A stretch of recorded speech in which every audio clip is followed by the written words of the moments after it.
Country road, take me home to a backwoods creek down along the road. If it means no headstone, at least I'll be where I belong. I represent the country. Yeah, I love the slums. Raised off in the sticks, man, this is where I come from.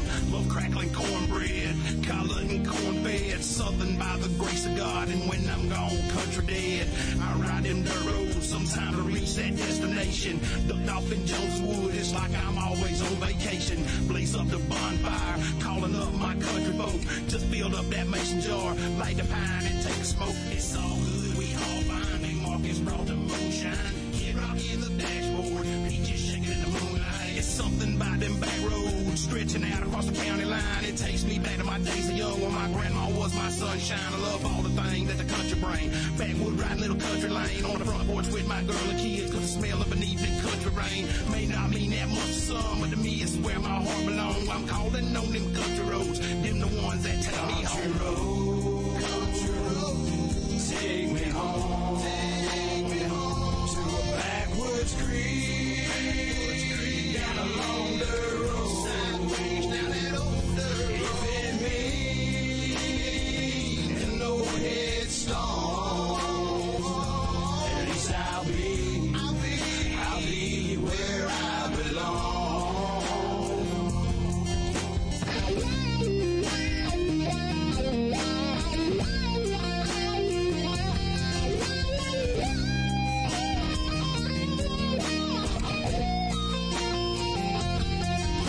Them country roads mean a lot to me. Georgia mountains, Carolinas, Cherokee, Smoky Mountains in the hills of Tennessee. If you're like me, you probably agree. It's like something good, like something sweet, like something great, like Mama's tea. Raised to be how I wanted to be. At the end of the road, the sun sets for free. Not trying to put down no city, but these country roads are so pretty. Times I feel so young for what I know, and there's no place like home. I like to hear some creek water flowing down. That's the road I'm going. Hell yeah, that's where I belong. While we're getting there, we all singing along. Country road, take me home, to a backwoods creek, down along the road.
morning and welcome to Ultimate Dirt TV. BJ, Bryce, welcome to the booth. This is the Cup Series.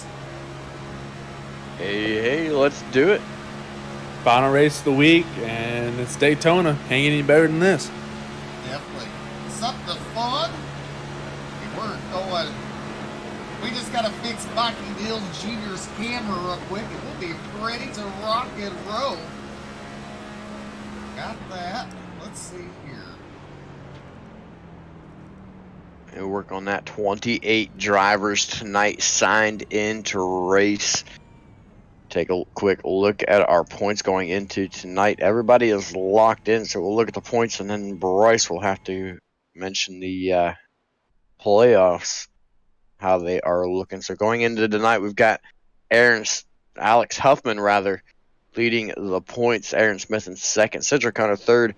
Brandon Holder fourth. And David Farmer in fifth. Now everybody down through top 16, if I'm not mistaken, Bryce is locked in. Yeah, so the 17th driver of Ryan Patty in points does not have enough races in the season to be eligible for the playoffs.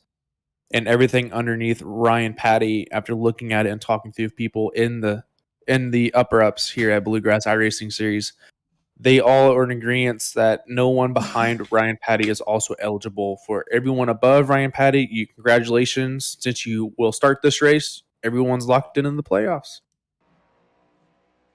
And those drivers being the five I just mentioned: Jonathan Cogswell, Matt Grenier, Scott Fritz, Doug Newbigging, Ryan Campbell, Frankie Barroso, Gabriel Ellison, Mikey Neal Jr., Brian Terry, Jason Bridges, and Brandon Zimmerman are the top 16 drivers. Qualifying currently underway already here tonight. I don't expect a lot of qualifiers tonight, just like the Xfinity Series last night. A lot of us didn't go out and qualify. I ended up doing qualifying, but I expect a lot of them not to take this opportunity to get some laps in, because it's really a risk when you qualify and get in that middle pack. It's a rat's nest in there. Oh, is that what you call it? Oh, yeah. Oh, yeah. I ain't scared of no rat's nest, that's for sure. Well, you see, I have this philosophy. If you're at a super speedway and you want to get some more practice laps in, but you're at any track really, but you don't want to put a time down, get you a little off track during your 2 laps, or just rub the wall just enough to get a 0x, and then continue driving. That is very true. You can do that.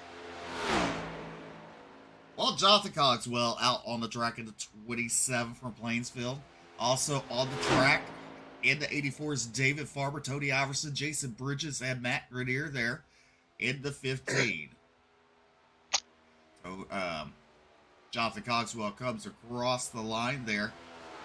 He's second quick. Grenier top of the charts. Look at David Farber. There is Tony Iverson. Iverson raced last night. He goes quick time with a 50.27. Had a little mishap. Beginning of the first stage of the Xfinity Series. Bringing out the first caution last night. Him in the 6 of Radnir, yep. Look at Jason Bridges go quick time in that 34 machine down from Houston. So your top 5 look like this: Jason Bridges, Tony Iverson, David Farber, Matt Grenier, and Jonathan Cogswell, your top 5. Last night in the Xfinity Series, you mentioned Tony Iverson had that mishap, but he did find himself back up towards the front, along with the 34 of Jason Bridges. Had a fantastic night last night, rolled off with the... I can't remember. I had it on the tip of my tongue, Aaron. Then I started to say it, and I can't remember where he finished, but he had a really good run going for him last night. Scott Fritz was able to come home with the win, however, and lock in the regular season championship.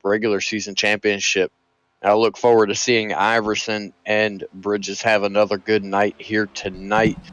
Also out on track right now, we've got the 77 of Gabriel Ellison out for his out lap.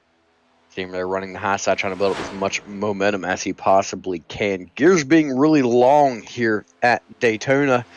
Drivers like to run the high side to try to build up their momentum, build up as much speed as possible, because it takes a little bit longer to get to the top end of your gear so that you can get all the speed out of it, and then they'll bring it down towards the bottom of the track. You see there, he comes down through the tri-oval. Look at Jonathan Cogswell. He goes top of the charts with a 49.93. Farmer, Grenier, Bridges, and Iverson, your top 5. And not to mention there, BJ, you mentioned, these longer gears, but they also are adding a gear too. Remember, these cars go up to 5th gear now instead of the normal 4 as in the trucks and Xfinity. Then they have an extra gear to work with. Well, also tonight in attendance is Keith Hackney in his 3rd race of the week.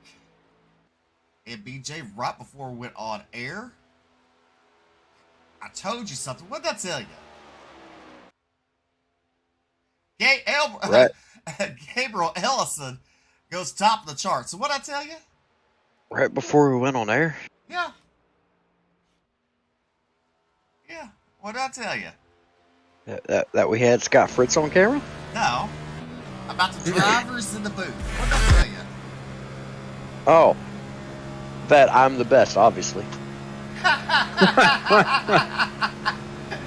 We have some names that haven't been in here for almost 3/4 of the season now. As you're looking on board, Scott Fritz qualified, looking at his all board, and you can see his cam there. He's a chit-chat.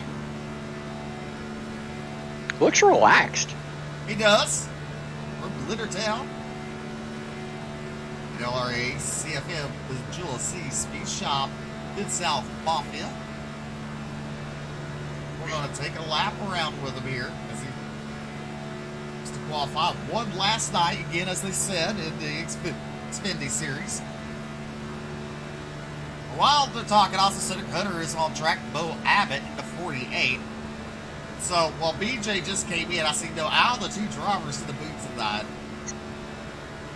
I was the best this week. All right, I'll give you that. No comment.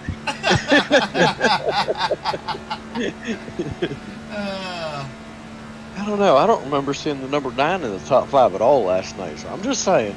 Oh, I was coming. Fritz goes the 7th quick. So the 88 dumped me.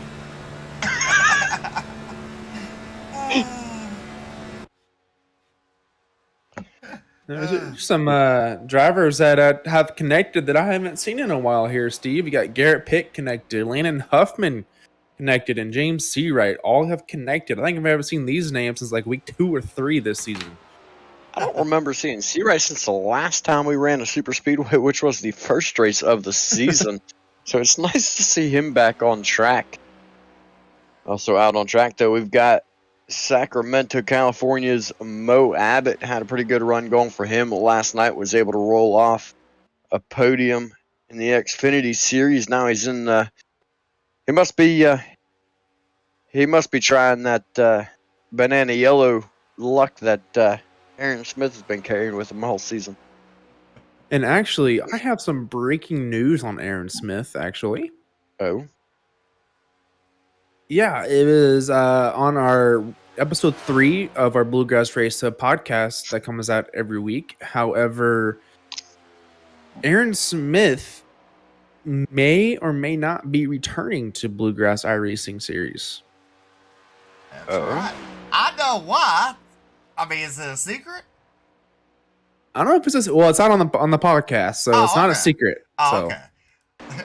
Also, Shall we say what it is? Because I'm curious now. On track for Miami Shores, Florida, car number 12. It's Frankie Barroso racing. He raced with us last night.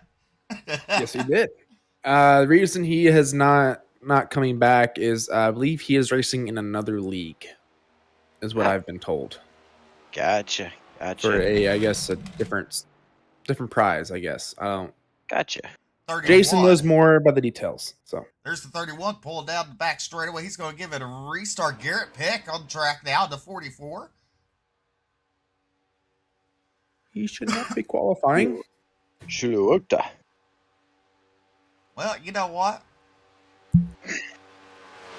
I should have qualified Monday night, and I didn't. I started dead last. Where'd you start, Bryce? 7th. BJ, who was the hard charger that night of Monday night? 2 different races here. I had more drivers. That's the thing. Hey, I'm not doubting your ability on a super speedway where it's 95% luck there, Steve. Garrett Pitt I'm goes just saying. to 5th quick. And I went a lap down not once, but twice.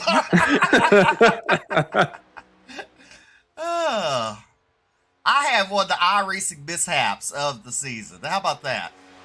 My There you pit go. stop, Yeah. I overshot my pit stop because I had to get my cat chewed up the wire to the steering wheel or to the pedal. Oh. So I had to get a brand new set. I got the cheapest wheel and pedal set you can buy. Got that, put it on, and I told BJ, like, the brake don't want to work. Frankie Barroso, that 12 machine, he's currently running a 9th. But go down pit road, hit the brake, overshoot it. When it overshoots, I'm holding onto the steering wheel, trying to hit the brake harder to stop. The steering wheel comes off.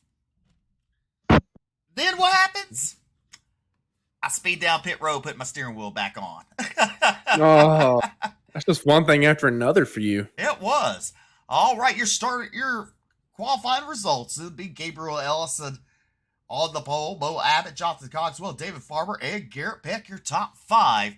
Are you ready for tonight's starting lineup here at Daytona? Absolutely. All right, ladies and gentlemen. Make sure this is playing. From the Mid-South, representing the Mid-South in car number 77. It's Gabriel Ellison, your pole sitter tonight. To your outside, and the Color Teal Racing car number 48. It's Bo Abbott. Row number 2 on the inside out of Indiana. It's the 27 of Jonathan Cogswell. To his outside, it's the 84 of David Farmer. On the inside of row number 3, in the 44 machine, we got Garrett Pitt from Matthew Beeman Driving School. On his outside, Cedric Hunter in the 71 from Category 5 Esports. In row number 4 tonight, representing Team New England, car number 15, it's Matt Grenier. And to his outside, the Tyler Berry Motorsports, car number 1. He won last night in the Xfinity Series. It's Scott Fritz. Row number 5 on the inside from Texas Family Racing. It's the 12 machine of Frankie Barroso. To his outside, it's the 7 of Doug Newbigging. On the inside of row number 6, we got Jason Bridges from High Side Hustlers. On his outside, we got James Seawright from Matthew Beeman Driving School. Rode off on the 7th row to the inside, the High Side Hustler Motorsports. Car number 72 is Tony Iverson. And to his outside, we haven't seen him in a long time, the Matthew Beeman Driving School, car number 40, it's Landon Huffman.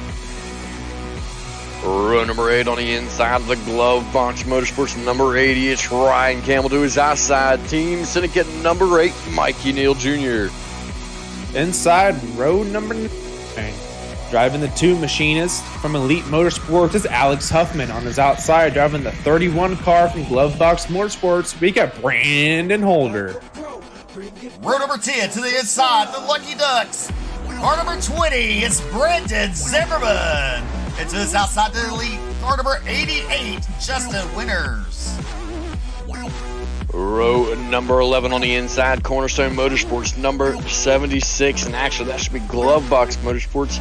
Brad, if you're listening, please update your info. And there's going to be Brad Neal. To his outside, the Elite Motorsports, number 4, it's Adam Lancaster. In row number 12, Alex Healy from Regulators, driving the 97 car. And his outside, we got Keith Hackney from Team No Love. And then your next row, representing Rod Morris Racing, car number 67, it's Rod Morris Jr. And to his outside, the Earl Shaw Flex Motorsports, car number 94, Bobby Hall Jr.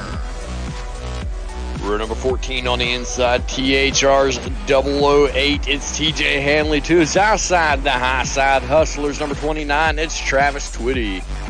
Starting 29th from the Mid-South, we got Brian Terry in the 13. From Flex Motorsports, starting 30th, we got Daniel Worthington. And rounding out your field tonight is Ryan Patty in 30.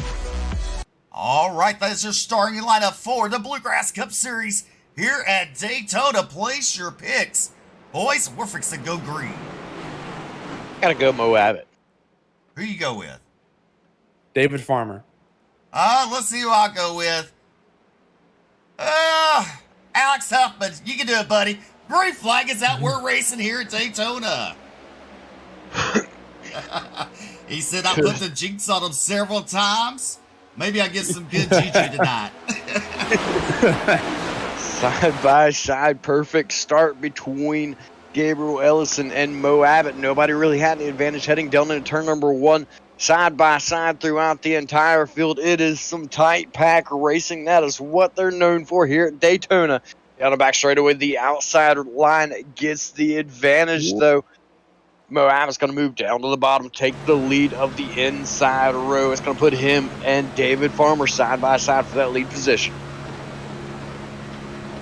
Well, we already saw a big moment already with the 2 leaders of David Farmer and the leader of Mo Abbott right there. You know, they tried to get separated there, and the bottom car of Mo Abbott got really loose on the backstretch. So good save by them too, as they are able to keep on trucking. But he still got movement up front. Well, you're watching the onboard with Mikey Neal Jr. You saw him kind of move his right hand there, kind of move it back and forth. Hey, it's early in the race. Look at him. He's just trying to, the hands, they tighten up for you here at Daytona.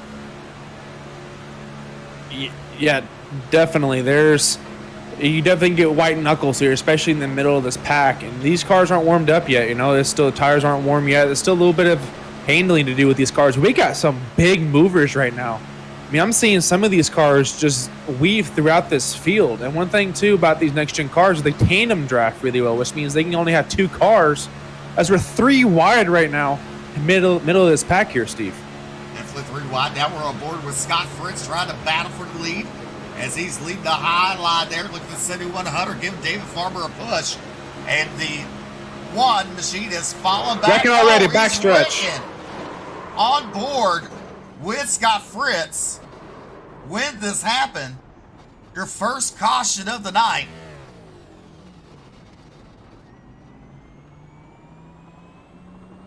That cannot be what they're wanting to see here on lap 3. It's just getting ready to mention driver of the 94, Bobby Hall Jr., already up 18 spots since the start of this race.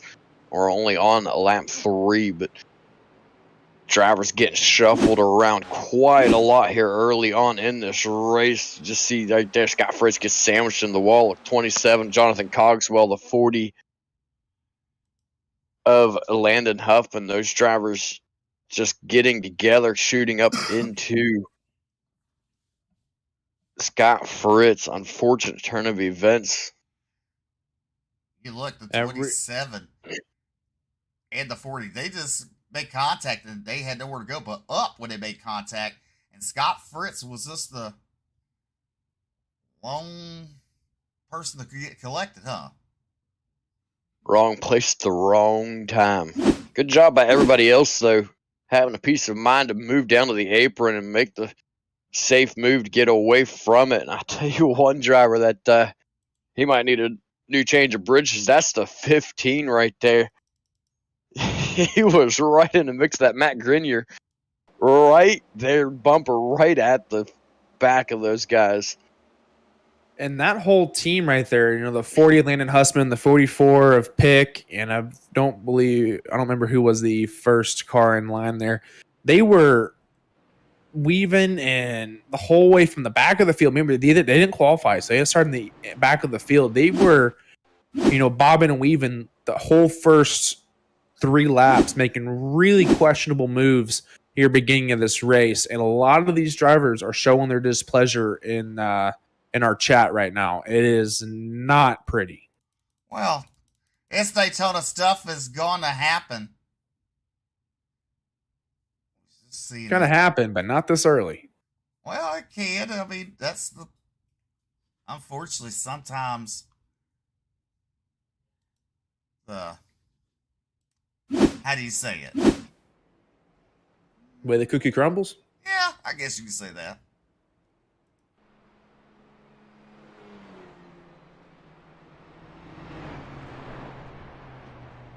Just the way it falls. I mean, you saw Fritz. I mean, he backed out so he wouldn't have a problem. And it actually led him into a problem. Yeah, it sometimes you just get stuck. There's nothing you can do, nowhere you can go. Fritz now falls into that 28th position, one lap down.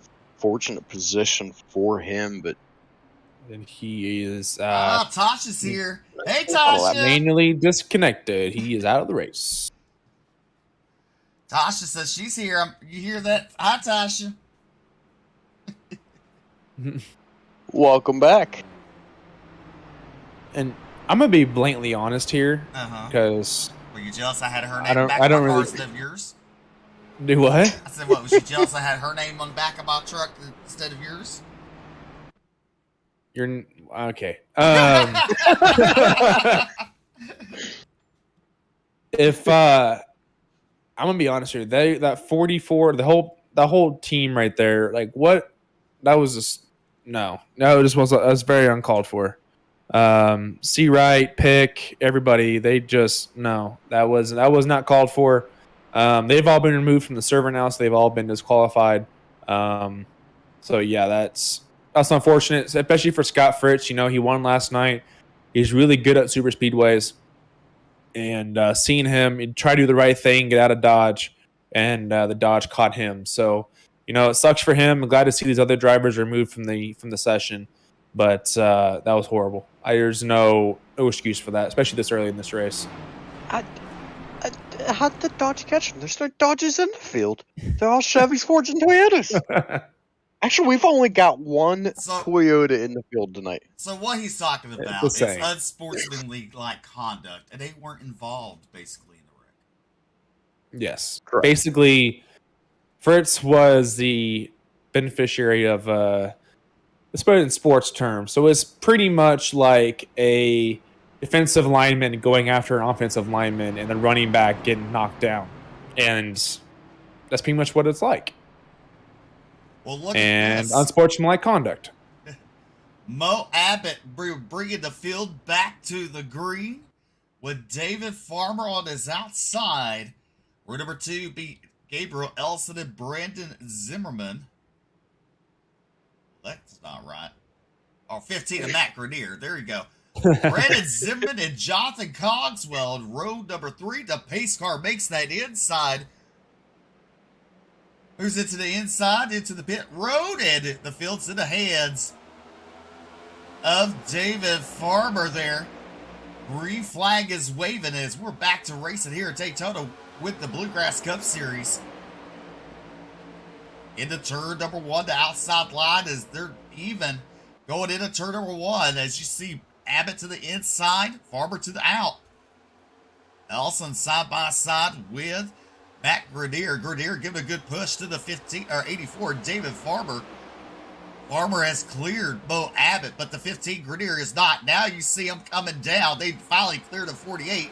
That's going to leave Jonathan Cogswell leading the outside group, getting pushed by Frankie Barroso, the 12 machine. Your race leader, the 84, as they come out turn number 4, down to the tri-oval. Outside line, look at Cogswell. He's gaining on him. But give it to David Farmer, leading lap number 7 here. Grenier and Farmer have locked together, decided that they're going to run together. You can see the clear communication there between the two drivers, working their way forward enough so both of them can move to the bottom side. Good heads-up driving, good camaraderie right there to work together and make that precise move there. Give them the position. Jonathan Cogswell leading that outside line. That outside line is now falling back.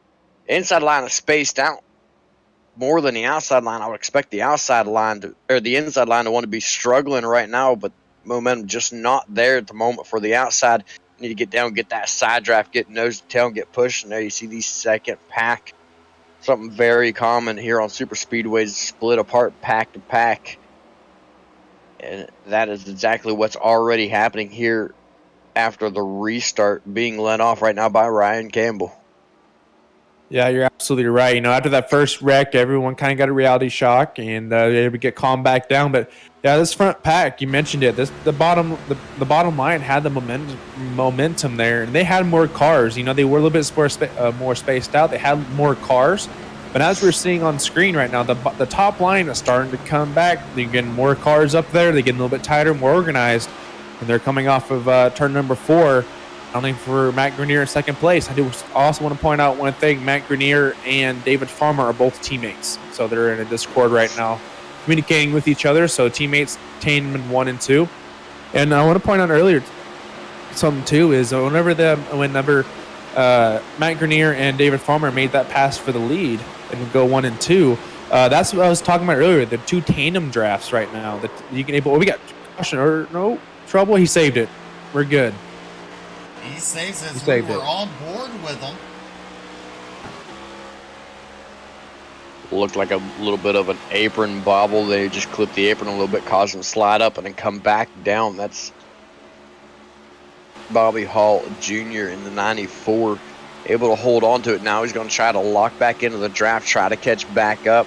Second pack is coming on them very, very quickly, though. So we ride along with our drone here. As you're looking back, the only Toyota in the field tonight, Keith Hackney, that black machine. There, looking pretty sharp. The team No Love on there. It's interesting to only see one Yoda in the field, but he's run Toyotas all year long. So even in the truck series, I think he ran Toyotas last night. So he's a Toyota loyalist. I have to respect that. I can tell you this. His backup car was on fire. I can tell you that. It drove perfect for him. As we were Did you receive any no love after the race? No, I received no love during the last restart.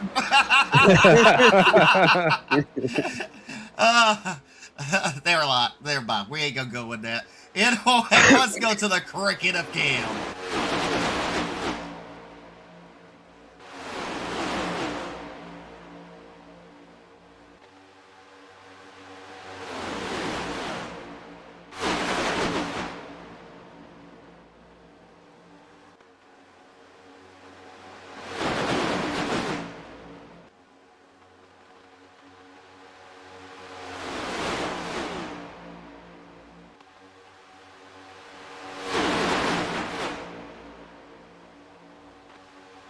All right, lap number 12 in the books. David Farmer, your race leader here at Daytona, being pushed by Matt Grenier.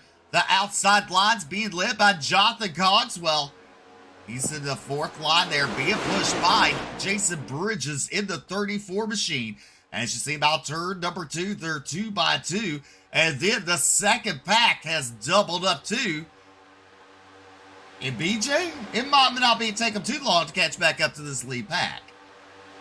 No, it might not be, especially if they all get single filed out, which they are. More and more drivers are falling into that inside line, making the smart move and allowing them to all get in that draft to start pushing their way forward. They're doing just that, being led right now by Mikey Neal Jr. That second pack is on the move and is catching them very quickly. So we ride on board now with Brandon Holder. Actually, it should be Mikey Neal Jr. and there we go. Look, I'm getting pushed by Holder there. Down the back straightaway. Look how calm he looks right now. He's closer to his wheel than I do. On lap number 14 out of 100 here at Daytona.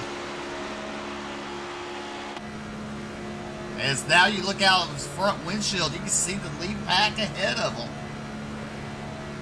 It's lap number 14 in the books. We're on lap number 15.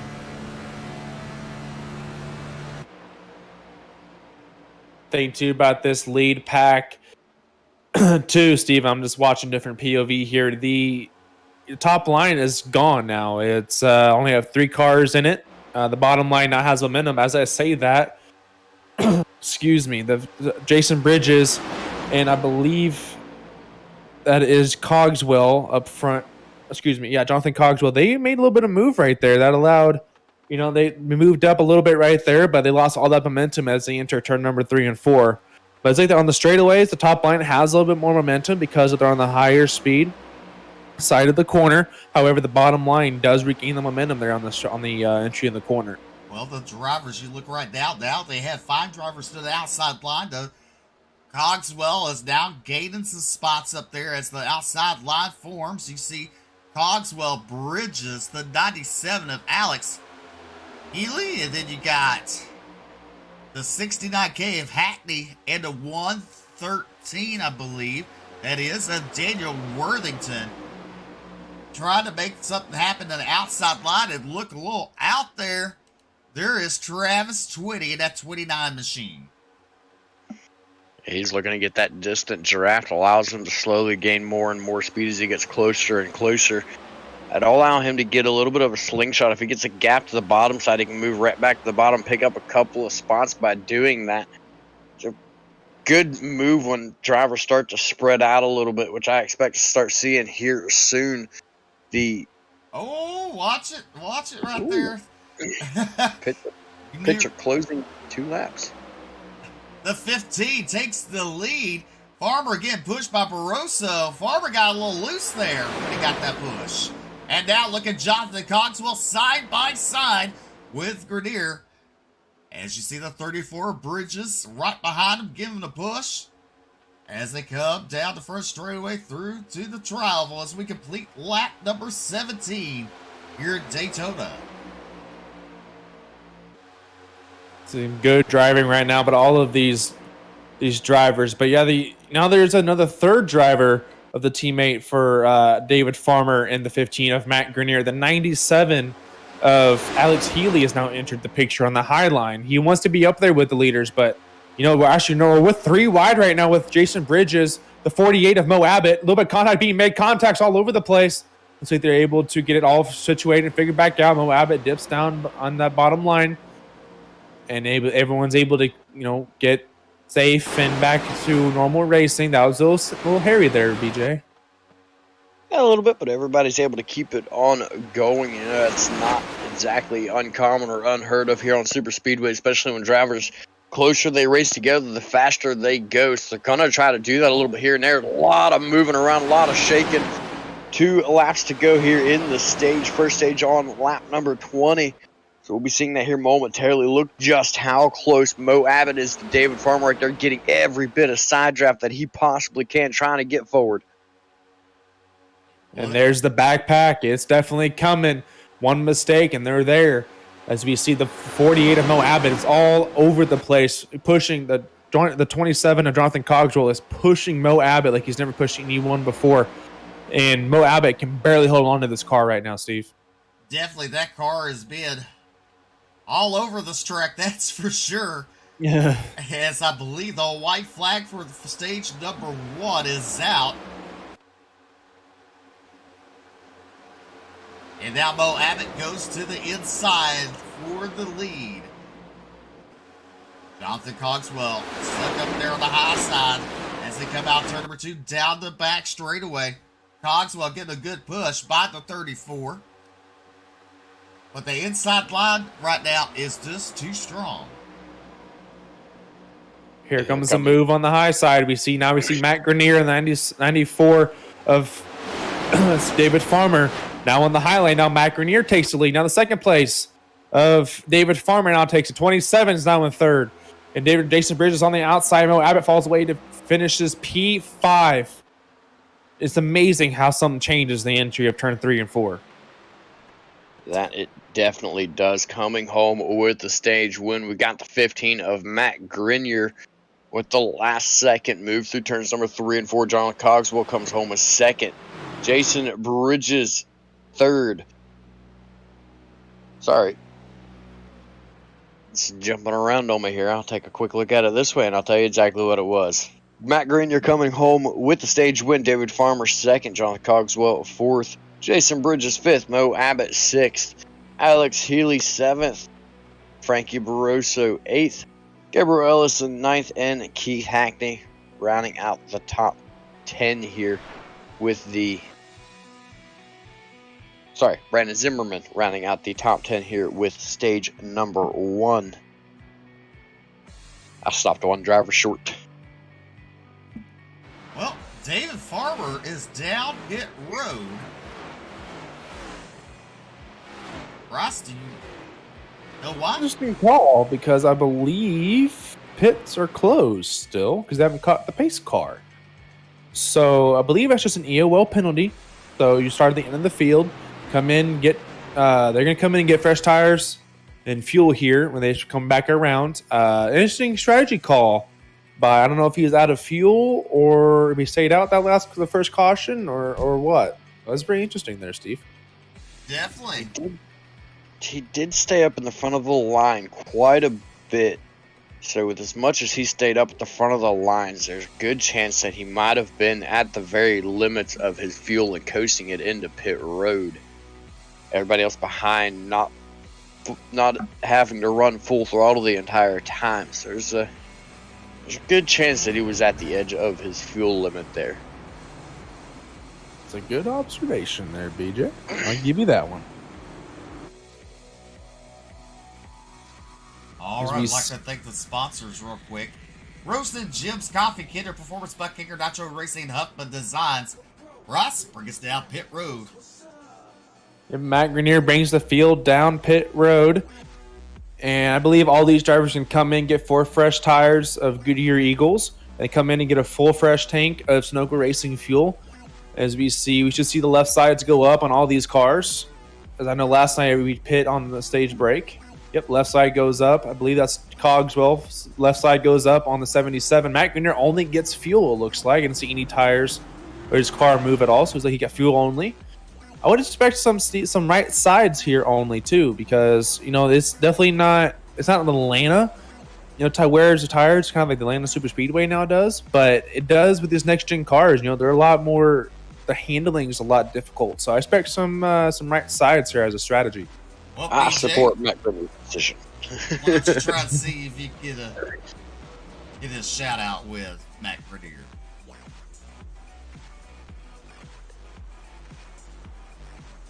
As we're under our first stage, Matt Grenier picking up the win. Mo Abbott coming out of pit second with Frankie Barroso, Alex Healy, Jason Bridges, your top 5, Jonathan Cogswell, Mike Udell Jr., Brandon Holder, and Keith Hackney, and Brad Deere, your top 10.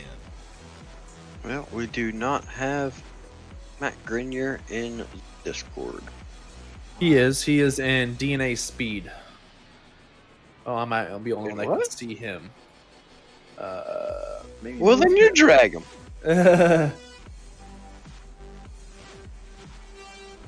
Matt Grenier, this is the booth. You got a copy. Yeah, go ahead. Well, you won the stage. You had an amazing move coming off of going into 3 and 4. Tell me what happened there. Mo got ahead of steam and got in front of us, and the top line didn't go, so I had my teammate pushing me, and I thought it was a good time to jump out of line, see if we can make something happen, hang him up by himself for a few hundred yards, and it paid off there. Yeah, definitely. And your pit stop there, did you take tires all, or you just go fuel only? I went fuel only. Well, I got you. Well, congratulations on the stage. Hope to talk to you again by the end of this race. Thank you, sir. Hope so.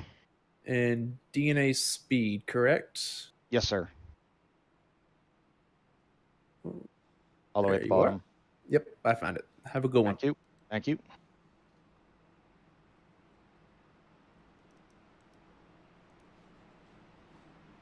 That is Matt Grenier, our stage winner. Mo Abbott taking the earlier pit stop. He's currently scored as the leader as we get set to come back to the green. Still interested to see whether or not he has to serve an end of the line penalty. Everything when we hit the 1 to green signal or 2 to green signal should be sending to the back. One or the other of those signals should be coming this time across the stripe. believe it'd be the one to green signal this time across the stripe, though. I believe the lights are out. I think we're going racing this time. We are. Oh. All right, as we're on board with Mikey Neal Jr. for this start. He won last week. Can he do it again this week? He already has 2 wins on the season, trying to go for his 3rd. Green flag is out here at Daytona.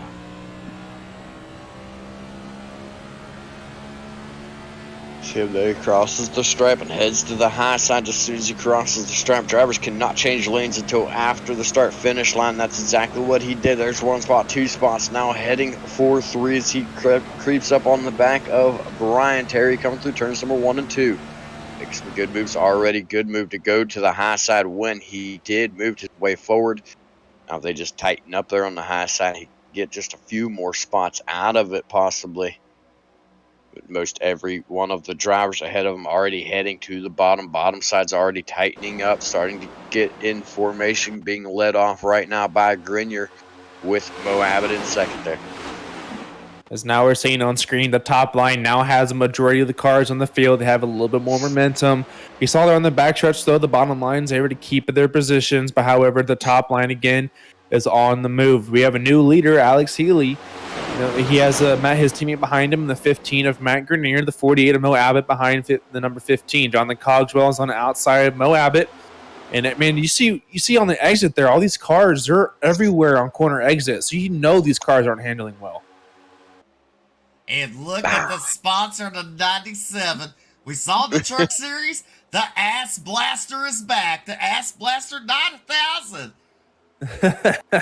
Back with You could not wait to see that again. I have. He brought the Ass Blaster back. Congratulations to Alex Healy, your race leader. And that's right. If you need a clean ass, call the Ass Blasters.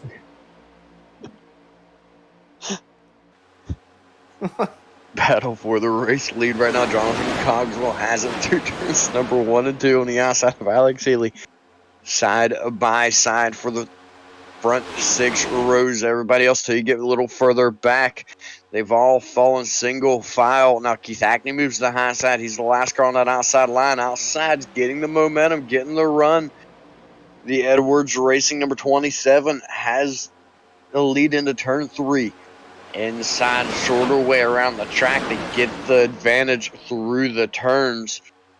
The momentum coming off the turns from the speed of the outside line prevails down the straightaways. Jonathan Cogswell will lead lap number 28. 7. Sorry, BJ, go ahead. You're good. I was just correcting myself. As we saw again, the 2-car tandem draft, these cars are known for, especially in real life, even in real life, these cars can hook up 2 cars at a time, especially the first, second place cars. They can get out for a decent amount of time before the rest of the pack catches up here. But as we saw there, it happens in iRacing too. The 27 and 113 got together and able to push toward the lead, and both of them were able to clear the leader at the time, 97 of Alex Healy. Cogswell, Worthington, Healy, Grenier, and Terry, your top 5 right now. Bobby Hall Jr. looking at 3 wide. Terry in the middle. God bless USA. Hold on tight.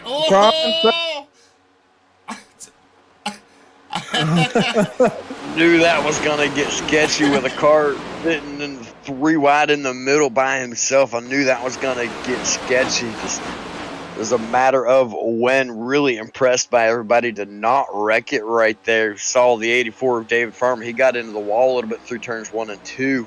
I had flashbacks of the church race. Right? Last lap, turn 4, pow! That was a classic case of shuffling him out. That's what that was. But you can tell that completely just obliterated the momentum that Highline has. Now they have a lot of work to do to get everyone single fouled back out. As they're doing the same thing to the 94, of Bobby Hall Jr. is now getting shuffled out to the back. Bobby Hall. Contact! Oh, big contact! On my pick. Ew. Oh, boy. And the green flag somehow still going? stays out. lot of good drivers. Both of the in-car camera drivers are out of the race now. As we stay green with that, and more likely because the drivers kept going. None of them really stopped on the track there. Nope, and everyone. Oh, sorry, go ahead, BJ. So we had Mikey Neal Jr. nearly a full 90 degrees sideways up against the wall while other cars were going by at speeds. Really, really surprised. And we'll take a maybe not quite reach 90 degrees. See the angle of the right there, the angle of the 94, that should have brought out a caution. So right there would be a glitch in the system there to not throw the caution flag right there as sideways as the 94 was right there with drivers like Twitty coming through that. So really, really surprised to not see the yellow flag wave. That is very true, but however, it looks like everyone was able to keep it going, and everyone was, after everything settled, they were all off the track, and none of them were sitting. So I can see why iRacing would not throw it there, but I 100% agree with you, BJ, that they should have thrown the caution there. Well, you look right now, the 31 of Brandon Holder is your race leader, getting pushed by Keith Hackney on the outside line. There's Daniel Worthington giving Jonathan Cogswell a push on the inside. 4 cars on the top shelf. And a gaggle of cars down on the bottom. How about that? Look at Cedric Hunter go to the inside. Hunter side by side with a 31. Hunter takes the lead out of turn number 4. What a move by Cedric Hunter as they come through the tri-oval here. Absolutely. Good. He saw the gap and he had the run. He took it and took that lead there, BJ. Yes, he did. I was just going to mention 6 of our top 10 drivers are up double-digit positions. The least amount of positions forward being Brandon Holder at 14. Daniel Worthington sitting in 4th now with 25 spots forward for him. So these drivers all in the front pack have moved forward tremendously to get there and done the work to do it. Jonathan Cogswell currently up 1 position. Cedric Hunter up 5 positions to sit 1 and 2 right now. So there's a lot of good moving going on. Drivers moving forward quite a bit. And that big calamity that we saw moments ago, I think, had a lot to do with it. Now we have 2 very, very distinct packs separated by a very large amount. Yep, that's just the beauty of super speedway racing. You know, sometimes you get cautions, sometimes you not. You know, I've been bit by some of these non-cautions before, and I'm also the benefactor. What's the word I'm looking for? Benefactor. There you go, benefactor of one of these non-cautions. So, you know, I feel for that backpack and nothing they could have done, and a lot of damaged race cars coming out of that. You look at Alex Upton running 14th, being pushed by Justin Winters. And the 14, there's Adam Lancaster. Lancaster, his race went south quickly last night, went and lapped down very early, but raced with the lead pack all night long, BJ. That's right, he definitely did. Got a good race going for him. Getting himself in position right now for a good finish here tonight. Look forward to seeing what he can do as he pushes. Is that right? 76. I was expecting a 6 out of Brad Neer. Yeah, that threw me off a little bit. Yeah. Well, Brad Neer moves to the inside line as the outside is being led by Brandon Holder. Hackney and Holder go to the inside. That's going to leave Jason Bridges out there hanging with Daniel Worthington into 113. The inside line is formed really well. The 2 drivers on the outside, they're falling back. Yeah, they definitely are. And you know, if these two top cars get down that bottom line, this can spell disaster for the second pack. And once these cars get single filed out, they will be flying. However, it looks like that's not going to be the case. Jason Bridges and Daniel Worthington are starting to fight back a little bit on the high side. You know, we might see a car or 2 jump up here, but if they find a way to come down and join this freight train, it's going to be hard for the second pack to catch them. Well, Here's your race leader. There's a car, Bobby Hall Jr., all by his lonesome. Still in the lead lap. A little bit of damage on the back end of that car. And you know, huh? Won't be on the lead lap for long. Nope. But one thing he could do is pick up the lead draft and win the stage break. The second stage ends. If he stays with the lead pack there, he'll get his lap back. Yes, you're absolutely right. He is now officially the first car one lap down. Was he the first car? Yeah, Yes. He's the first car one lap down. As long as he keeps clean, and it might be another wreck between now and the next caution, the next stage. There's another caution between now and the stage. He will get the lucky dog, so he needs to stay clean. Any amount of contact whatsoever, it can be a 1x, 2x, or 4x. He will be disqualified for that lucky dog position, so he needs to be clean and not touch anyone when the caution waves. There he does. He joins the back of the pack. So, let's talk about this. The Tombstones. Two names, two drivers on those Tombstones are in this race. Travis Woody and Bobby Hull Jr. So it's still time to get interested here, even in the Cup Series, even though the rivalry going on in the trucks. Yeah, I don't expect them to fight it out here in the Cup Series, just because this is our top division here in Bluegrass, and there's a lot of these. There's no points. You are correct. For them, I'm just playing. No, but you're totally correct. You're racing people in a whole nother division that have nothing to do and don't know nothing about what's going on in that truck series. So you keep it down in the truck series if I'm these two, because you don't want these Cup drivers coming at your throats, because I know they can and they will. That'd be right. Lead pack is single file. Oh, you saw Worthington got a little squiggle in there. Green flag pit stops are being called out here, Steve. Quite a few drivers calling pit stops. 5 laps to go here in the stage. The stage set at an odd point for their fuel games. They're getting right about the same as what we saw out of the trucks and the Xfinity cars. Right about that 20 lap markers where they're having to call it for their pits. Stage number 2 ends on lap 45. So these drivers coming down 5 to go in the stage. Be really interested to see what these guys go with and what their game plan is and who's going to try to make it. I think I'd probably take the gamble and try to make it. Look at Bridges down pit road. Woohoo! That had to be. Yeah, it had to be a penalty. There was no way. He was going in like a rocket. Yeah, that is definitely a penalty right there. So this time it's Keith Hackney, Worthington, Bridges, and Holder and Neer in pit road. As Brent Holder would lead that pack out. Here is Cedric Hunter, your race leader. Being pushed by... sorry, Steve. Being pushed by Jonathan Cogswell.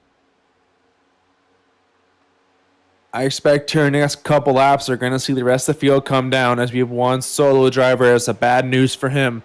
However, we have a battle for the lead right now. The 76 of Cedric.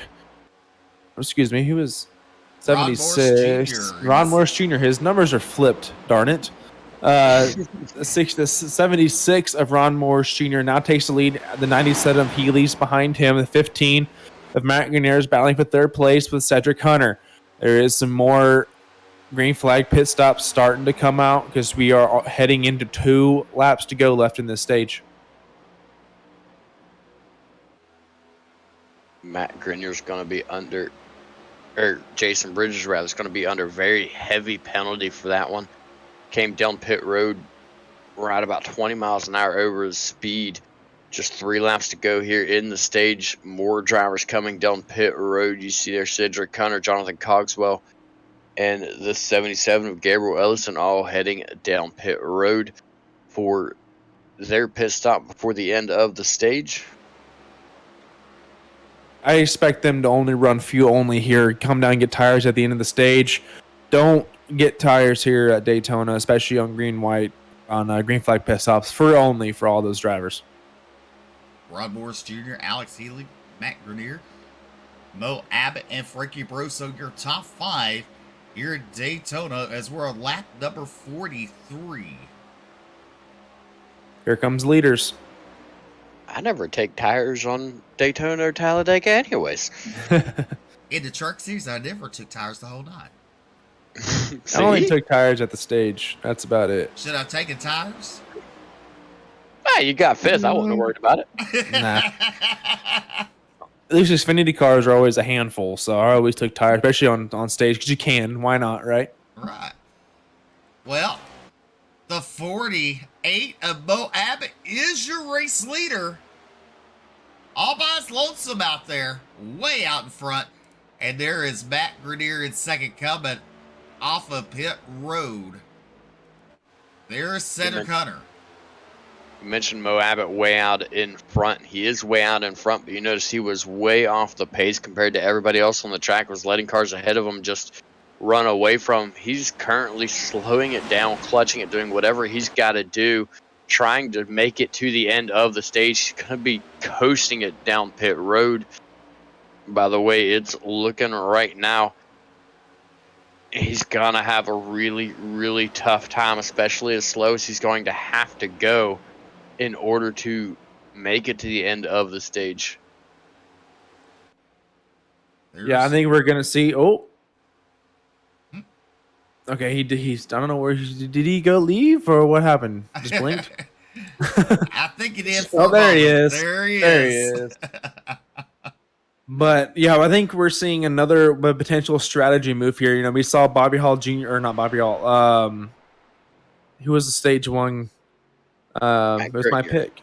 No, it was my pick. I forgot his name all of a sudden. Wow, I'm a horrible broadcaster. That's not tough to get names, okay? David Farmer. Yep, David Farmer. You know, you saw David Farmer come down pit road right as the caution waved, or one lap into caution. Pit road was still closed. We could see that again here with Mo Abbott. But as I say that, Cedric Hunter has closed the gap to 15 seconds and closing fast. It seems like I'm watching a time clock right now as he passes, Cedric Hunter closes in. Look at the 48. He's out of fuel. He has to be out of fuel. There it is.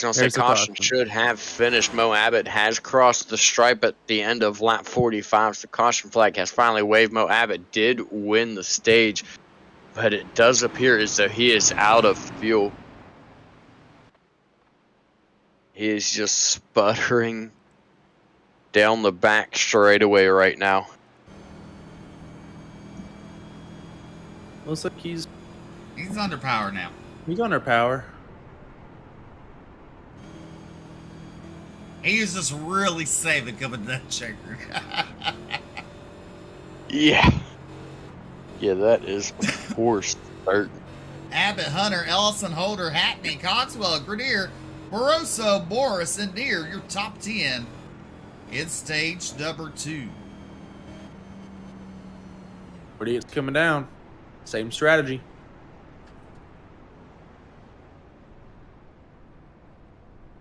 Good job saving fuel there for Mo Abbott, taking it right to the edge of its very limits. I was wondering if anybody was going to try it. I didn't expect it to be Mo Abbott, but he did. Made it work. First car on the pit road, which will give him the lead position once again, coming to the restart unless he gets the EOL penalty.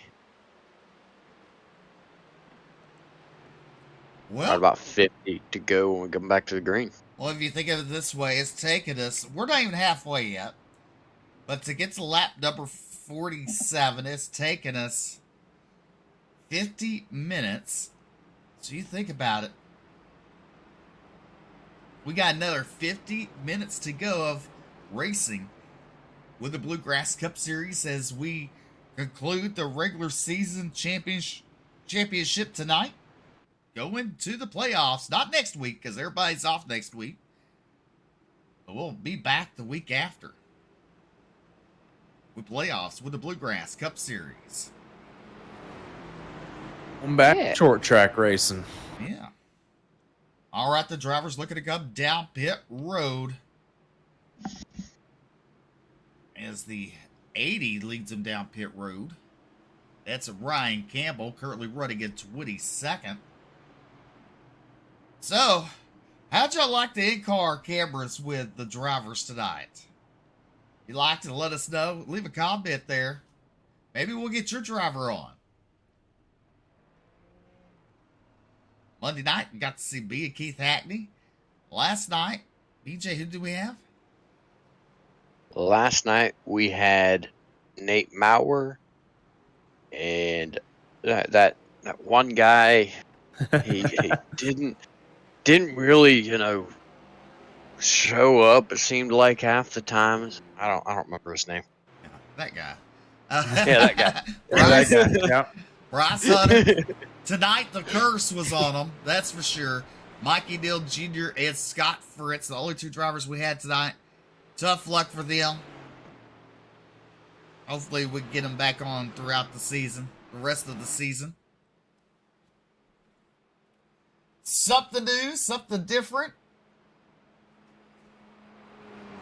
Here in Ultimate Dirt TV.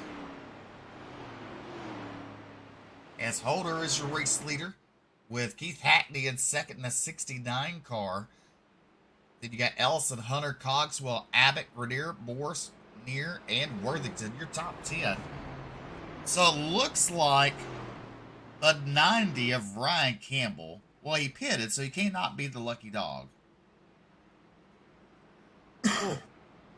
But we have caught up with our stage winner, though, the 48 of Mo Abbott. Mo, what a sketchy finish coming to the end of the stage on fuel. We pulled it off. That was a crazy pit strategy at Daytona. Couldn't have done it without my teammate Frankie Barroso. And again, like I talked about yesterday, our strategy. And once we committed, we had to commit. So it was either going to work or not. We're going to have right around 50 laps when we come back to the green. What's your game plan moving into the rest of this race? Well, it's definitely going to try to be to keep the car in one piece. You know, we got to race smart, race with strategy, couple more good pit stops, and hopefully luck's on our side. And we'll go ahead and give a quick shout out to anybody you want to give a shout out to, and we'll let you get back to her. Yeah, just got to give a shout out to my buddy Frankie Barroso. Appreciate him pushing me there, helping me with the fuel strategy. Our other teammate Scott Fritz got taken out early. And yeah, give a shout out to the Bluegrass League and you guys for doing what you do every week. Appreciate you. All right, well, good luck to you, and we'll get you back down with Frankie Barroso. Thank you, guys. Brendan Holder will bring the field to the green. Now you gotta wonder, if you're a Keith Hackney fan, does he go for it now or does he lay back? He's not racing for points. So I mean, he's not racing for points, so he can race up front, hard and heavy with these other drivers, or he can save it and try to go for the win at the end. What would you do, Bryce?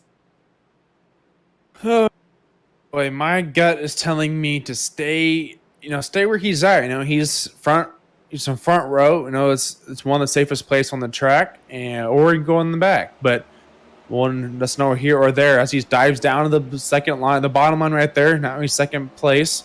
But as there's green flags back out in the air, the top 6 drivers have all single filed out. The battle right now is for, I believe that's 8th and 9th place with Alex Healy and Ron Morse Jr.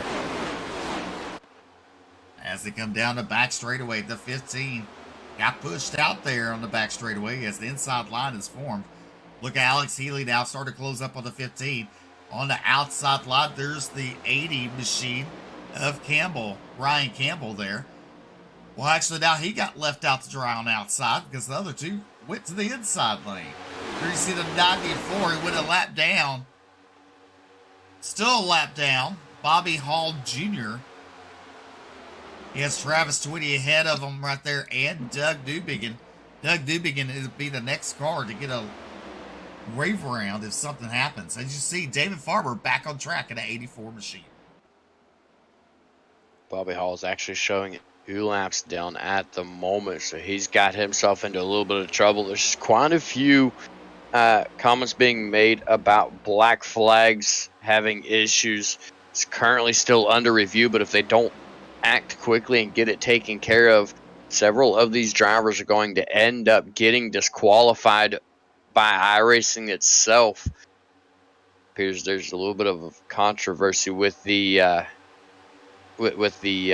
lucky dog position prior to that stage break, causing these guys to get the black flag. Moab's going to bring his car down pit road along with the 12 of Frankie Barroso to get rid of those black flags. Really sure what exactly happened there, but unfortunate for those drivers, they're going to be mired way back behind the field now. Well, look at the inside line. It's a coming now. Being led by the 31 of Brandon Holder from Mammoth Springs, Arkansas. Being pushed by Keith Hackney from Calhoun, Georgia. The 77 of Gabriel Allison leading that top shelf. The top line there being pushed by Cedric Hunter. Coming to the line. Give it to Brandon Holder, your race leader. Good side-by-side action. The field looks a little calm now as before, unlike stage number 1. That's for sure. Most definitely does. Half of the race to go here in stage number 2. We're currently on lap 53, so about 48 and a half laps to go, rather. 47 and a half, I mean. So quite a bit of racing to go, longer than the distance of both the first 2 stages. 3 wide right now for those second and third positions. This is the middle line. That's Ryan Campbell and Brad Neer getting shuffled back. Brad doing a good job right now not to have any contact. Now Brad Neer moves up the high side, leaves Ryan Campbell out to dry in the middle. Bit of a gap made. We got a wreck. Healy's around. Oh. Brad Neer's around. There is Alex Healy. Oh, Steve's going to hear about it now. He told you not to pick him no more last week. Huh? He wasn't it him that said not to pick him no more? No, that was No, with Huffman. Huffman. That was Huffman. Wrong Alex.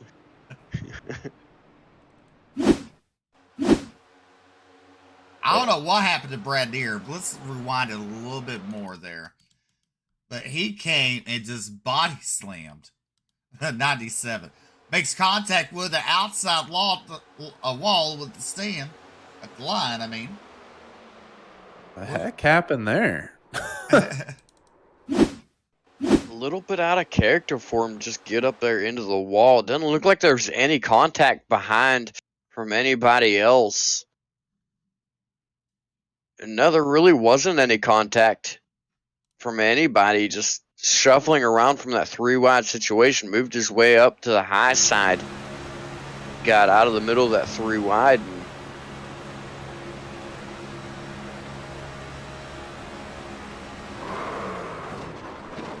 just hit the fan on that one for him. I wonder if he had a mechanical failure or a screen failure or something, because that you don't see that type of stuff happen. Not too like much. that. No. Especially not out of a driver of Brad Neer's caliber. He did just drop through internet, so it looks like it might have been an internet issue for Brad Neer scraping the wall and coming down and collecting Alex Healy. So unfortunate for both those drivers, but as we see now the field comes down pit road. I expect a lot of fuel onlys here, BJ, because they just got these new tires put on, and I just don't see them getting tires here. I wouldn't take tires anyways. Some do, some don't. I say that. A couple cars, right side goes up. I actually, it did work out for me, but I actually got a little upset with one of the drivers on my team. He sponsors me a lot of times when I do asphalt racing, and he put tires on my car, and I came down pit road, didn't say nothing to me. I hit pit road, and the right side of my car went up, and I was a little bit angry at him, but in the end, it worked out. Did you finish I would in have had top better. 5 like me? I did. I did, in fact. I did, in fact. As long as I don't get taken out at tracks like Daytona, Talladega, I almost always have at least a top Like 5 I was? finish. Twice? Who are you? Who are you? The Bluegrass Insider. Well, my Yes. pick to win is right there. Alex Huffman running in the 15th position. Gabriel Ellison came off of pit road with the lead. Hunter in second there. There's Brandon Zimmerman in third. Jonathan Cogswell and Matt Grenier. Your top 5 here at Daytona. You're watching the Bluegrass Cup Series live on Ultimate Dirt TV.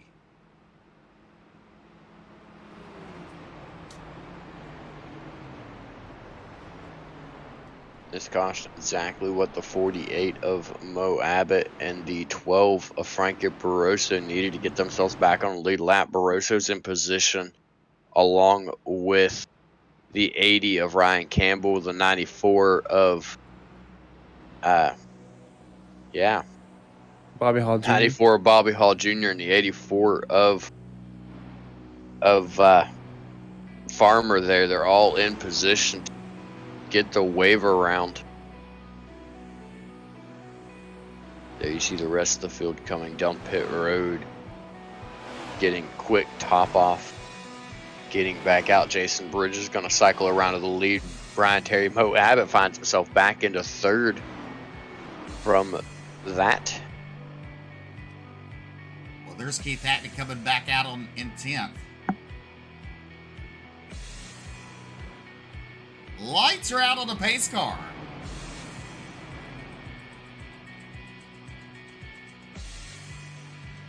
Strategy, baby, strategy. Let's go number 69. That is Tasha. she threw me off a little bit because changed the profile picture from what it was yesterday.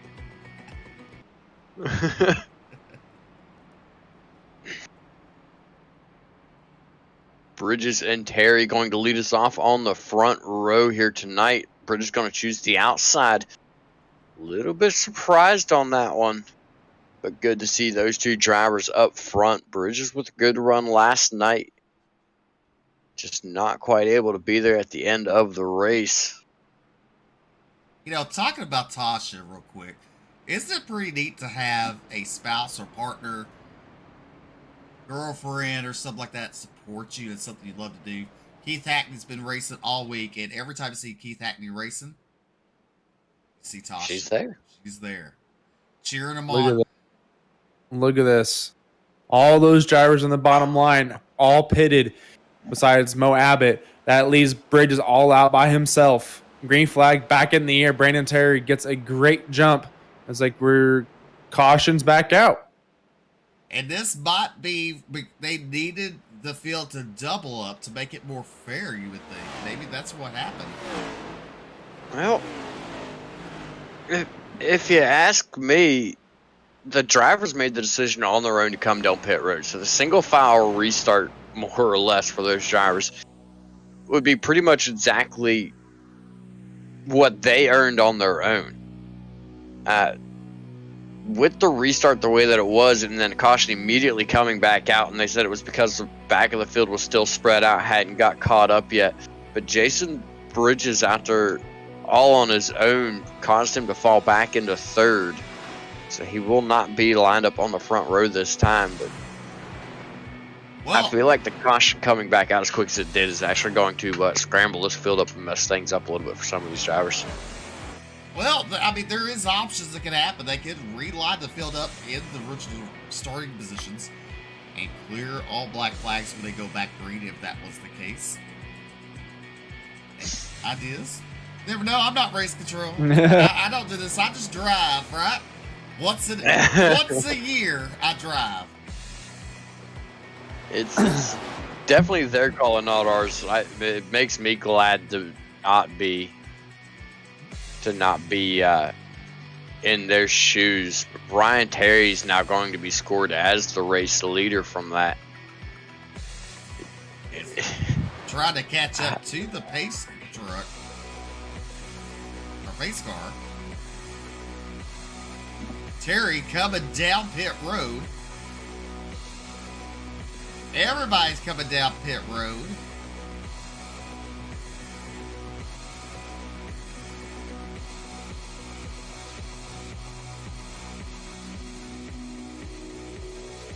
This is just a top off and get back out there. That's all this is. There's Terry. He's topped out. He's off. He's back out. Bridges barely even stopped there.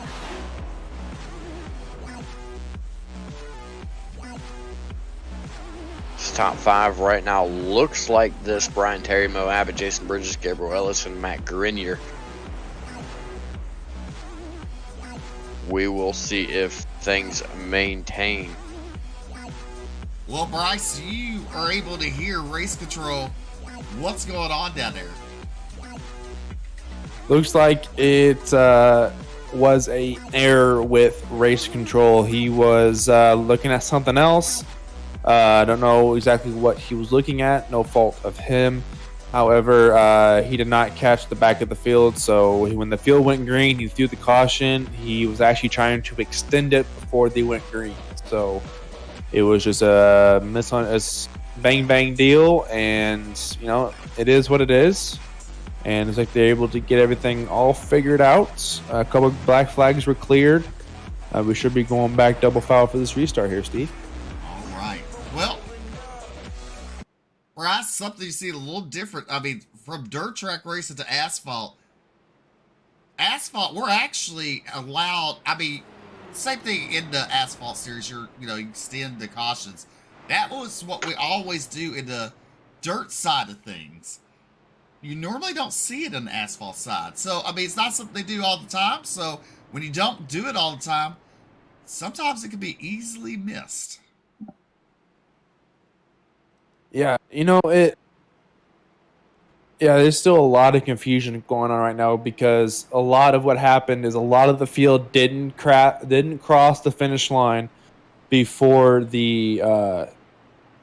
after they didn't cross the finish line when the caution flag came out. So there's a lot of mumble jumbo right now with race control and the drivers right now. A lot of these drivers don't really know what's going on. So we could see an extension here, a caution once more. And yeah, it's really interesting, because when I do your league on Sunday nights, I see a lot of caution flag extensions. And you're right, you don't normally see that here on asphalt. And when we do, it's usually to either, there's debris on the track from an earlier incident, or there's rain, or the track's wet. They're trying to dry the track off. But we don't normally see, or if either point, like a time and scoring deal like this is right now. It happens, but like you said, it's very, very, very rare on asphalt. So are we going green? I think so. All right, the lights are out. The pace car looking to make a hard left-hand turn. The field will be in the hands again of Brian Terry on the inside, and Alex Huffman to his outside. Terry gets a good start there. Green flag is waving. Barney, the iRacing flagman, he's yanking that flag up and down. We're racing here at Daytona on lap number 62. The 2 of Huffman goes to the inside, giving Terry a push. The 48 of Bo Abbott early that third spot. There is Matt Grenier and Jason Bridges. Bridges comes down behind Matt Grenier. There you see the 80, and this is what's confusing. The 80's been up front on most of these restarts, because he can't be restarted that well. But he's shown. Let's see here. I see 2 laps down. 2 laps down. So something's not right there either. Well, it also depends too. Whenever those cars came down pit road with 1 to green, and where they line up too, so they have to line up at the end, the longest line. So no matter if lap cars are involved or not. I was just gonna say, well, you see, it's like this, and then there's this other thing, and then this one thing, and then he ended up there.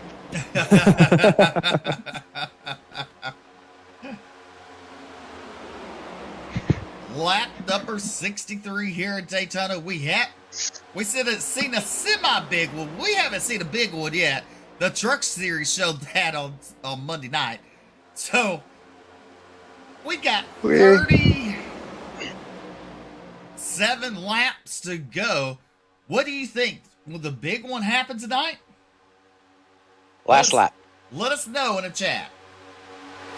I know with the trends from this week and from earlier super speedway races in Bluegrass and seasons prior, the trends are within the final 10 laps, there will be, quote unquote, the big one. Whether that's 10 laps to go, 5 laps to go, or what BJ said on the last lap. Last lap, is turn 4. Up and pulling down to the inside, allowing the field to go by.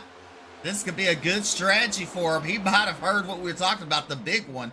He might have been thinking about it. I might need to go to the back.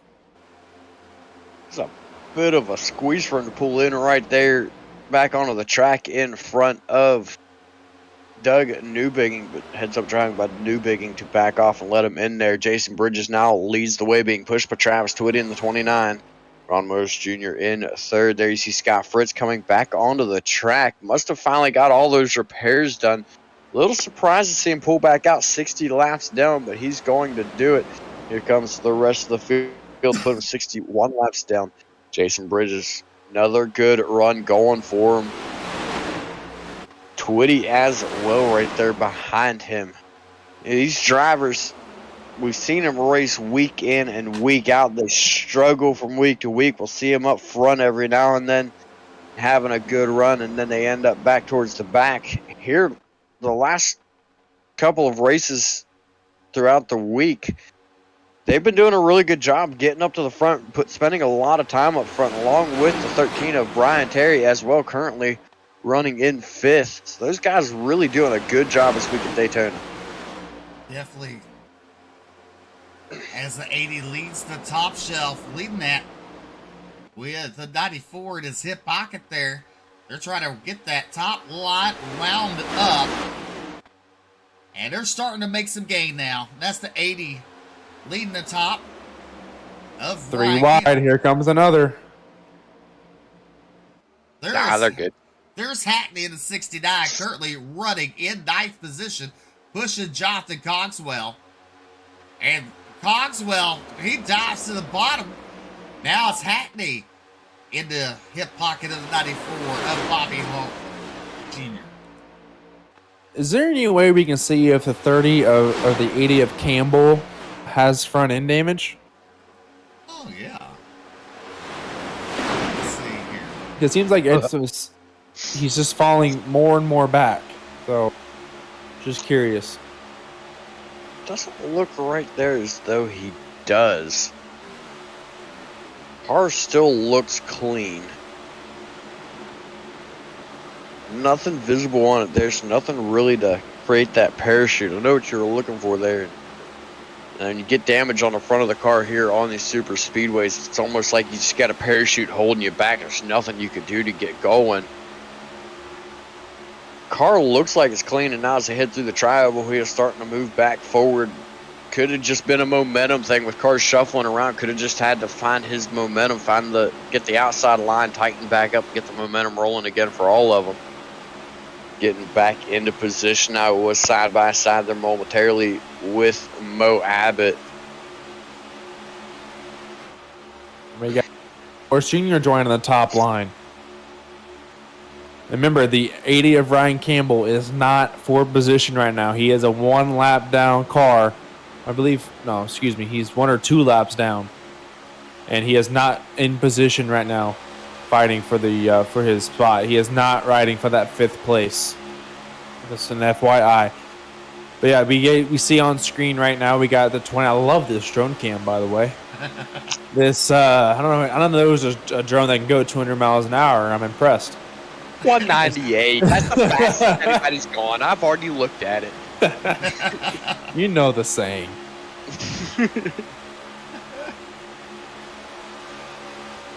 Look at Campbell.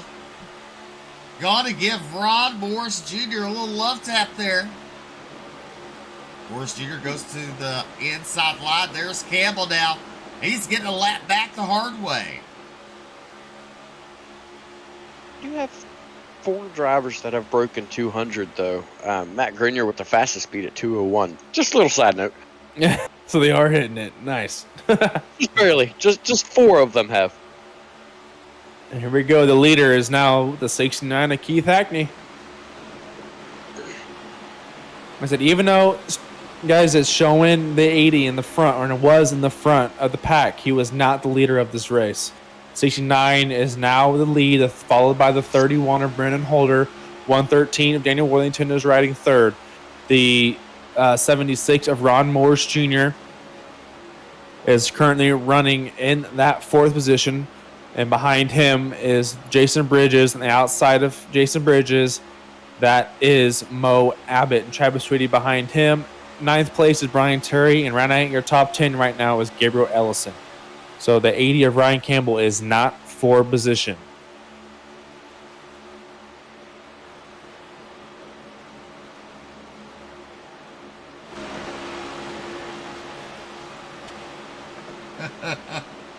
Great camera work. You know, it's a good thing I purchased that Porsche car. You know what I'm saying?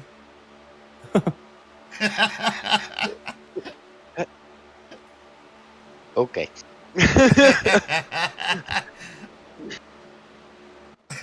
There was some lucky cameraman got to ride out the the side of the car. Everybody now starting to find their way to the bottom side. Pit stop's going to be coming here soon. They can make it right about 8 more laps. They should be able to make it to the end of the race. Everybody's starting to find their way to the bottom, looking towards those stops here very soon. Currently leading the way, though, is still Keith Hackney. Brandon Holder in 2nd. Daniel Worthington 3rd. Ron Morris Jr. 4th. Jason Bridges in 5th. There you see Brian Terry. He finds his way to the bottom side. Fuel has got to be coming close. Stops have got to be getting in the back of their minds for everybody to be moving to the bottom like they are. For them to make it to the end of this race, I believe, correct me if I'm wrong, BJ, they have to get to lap 80 to make it to the end of this race. You don't want BJ telling you how much fuel it takes them to get to the end. We tried that last night. I had to think how many laps took me in the truck series. Well, hey, last night, okay, my SDK decided to go on the fritz on me, so I had to restart it. So then it showed the first pit stop on my end at 36 laps.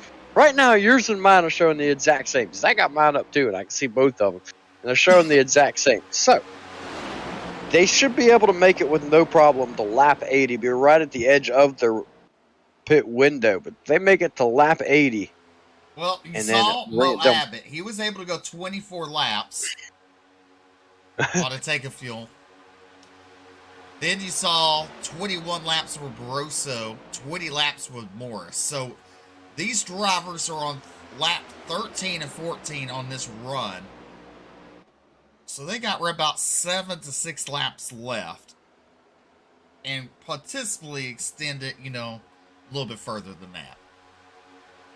Yeah, they definitely could, and if they could just get that 6 or 7 laps, that should bring them to lap number 80, and that should be able to bring them to the end of this race. It's going to be tight to do it, but they should be able to do it. And everybody right now single filed out, remaining extremely calm and looking at those numbers. I'm a bit surprised to see everybody shuffle to the bottom as quickly as what they did. All single file racing right now, all the way around this track, lap after lap. You know what we need Really? for our monitors when we do replays? We need one of those little pencils that you can draw on the screen. We do need one of those. That would be cool. And then Bryce could be... Who could Bryce be? You know, Bryce could be our technical person. He could draw on the screen. Nick Reynolds. There you go. I like it. No, but one thing here, Steve, talking about being technical, these cars right now, they're single filed out. This is still making Keith Hackney burn more fuel because he is now the air pusher. So he is now creating the tunnel that all of these drivers single filed out do not have to experience. So he is burning more fuel than Justin Winters, or excuse me, say he's burning more fuel than the 10th place of Cedric Hunter right now because Keith is now pushing that clean air.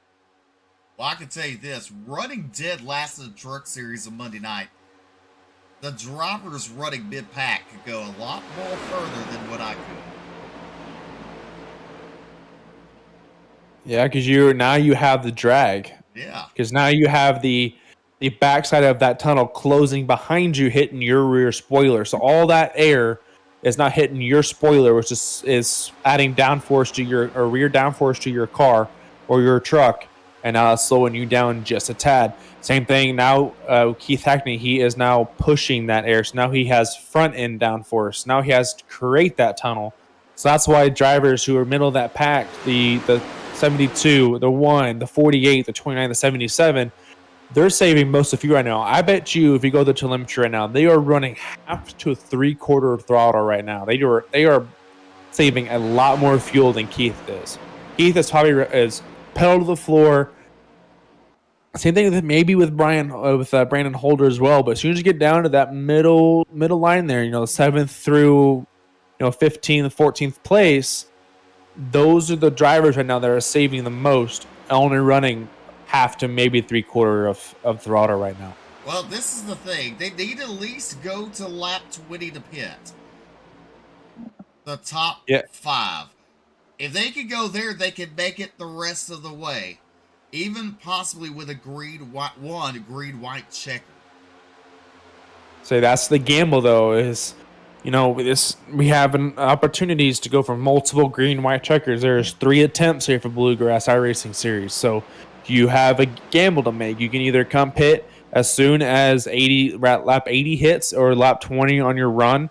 This run hits, and maybe not have enough if you don't get past the green white checkered, and if or you wait a couple laps and you absolutely cannot go anymore, and give you a little bit more extra laps. But it's ultimately a gamble right now with 20 laps to go in this race on when to come down and get fuel for these guys. Definitely. As you look at the speed of Holder at 186 there, 190, fluctuating a little bit. There's Keith Hackney at 187, 188, so he's holding steady. Look a little further back, Rosa 189. Leader is coming down pit road this time. Leader coming down pit road. So he cannot make it to lap 20.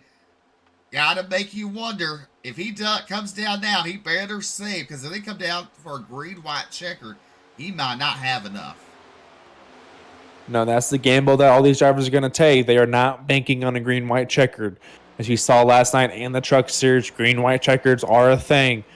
But that also gives opportunity for those drivers to undercut all these other drivers on track, so they can come back and regain that position on track. As I see that we have the leader, Von Morse Jr., Barroso, Mo, I think Gabriel even called out. Scott First is calling out his pit. So a lot more drivers.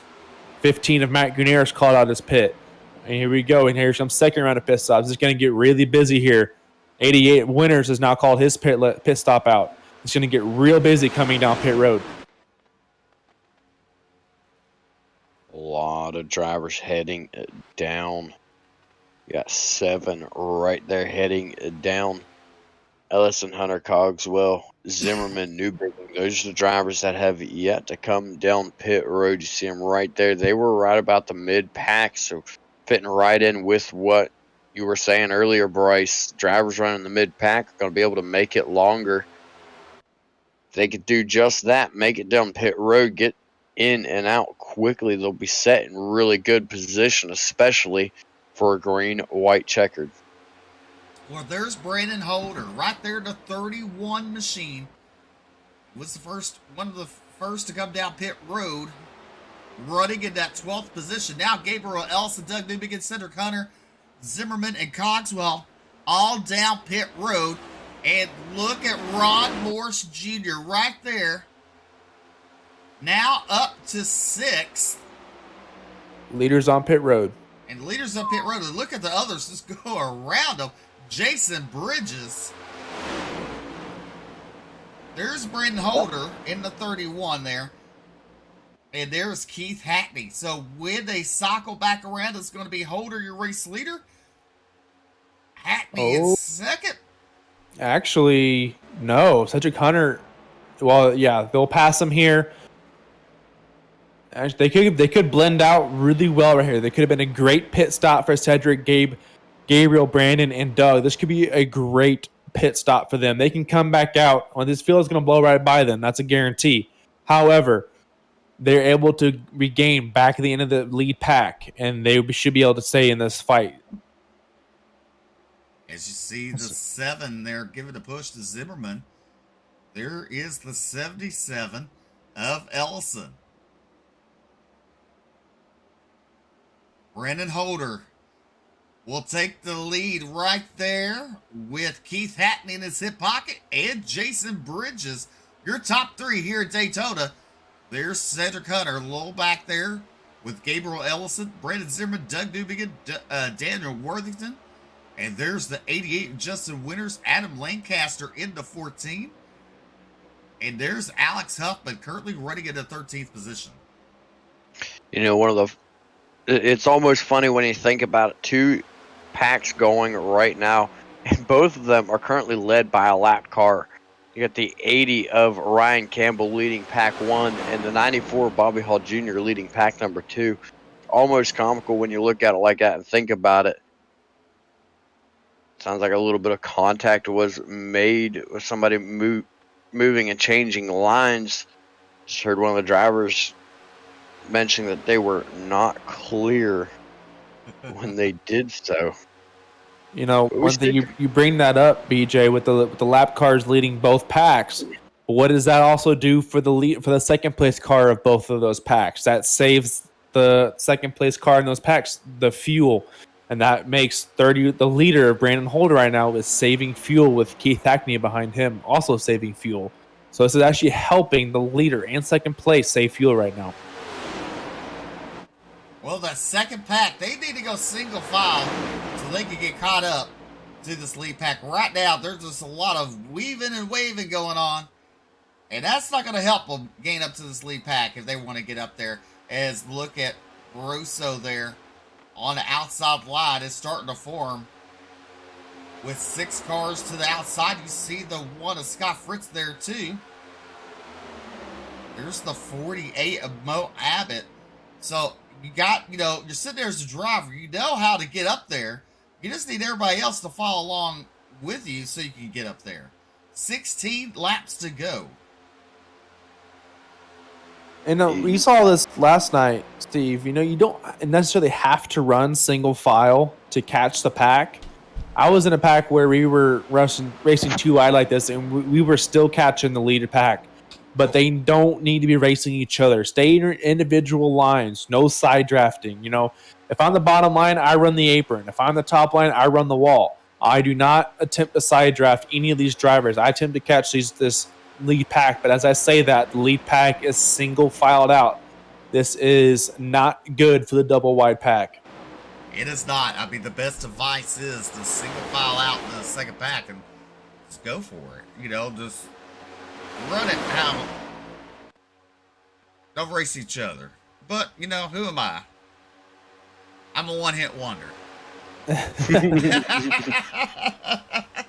You said it, not me. Hey, the bad thing is, Bryce, it took me one race to get top 5. It's taken you how many this season? Have you had a top 3 yet? Nope. I don't want to hear it. Give me one more race, I can be. I was going to say the bad thing of it is you could take out both ways calling a one-hit wonder because you did take one hit coming out of turn 4 to the end of the race, too. That's true. Yeah. Some more drivers in this second pack now, starting to single file just a little bit more. Just 3 cars left on the outside line. Still not gaining ground on the front pack. Front pack is completely single filed out, doing exactly what they need to do, sitting their nose to tail. They're actually spread out a little bit right now. in that front pack, just pushing their way forward. So there's the lap times, BJ. Is there any way we can get a delta difference between the leader of the 31 of Holder and the 13 of Brian Terry? See what the difference is? Oh, not really. Well, there's Okay. Brian Terry's lap time up there. You see that on the screen now. Let's go to Braden Holder's. 6976. 47. So the second pack is moving faster. Because second pack was 46.976. Brandon Holder was into 47. So second pack is moving faster. By about 0.4 of a second, to be exact.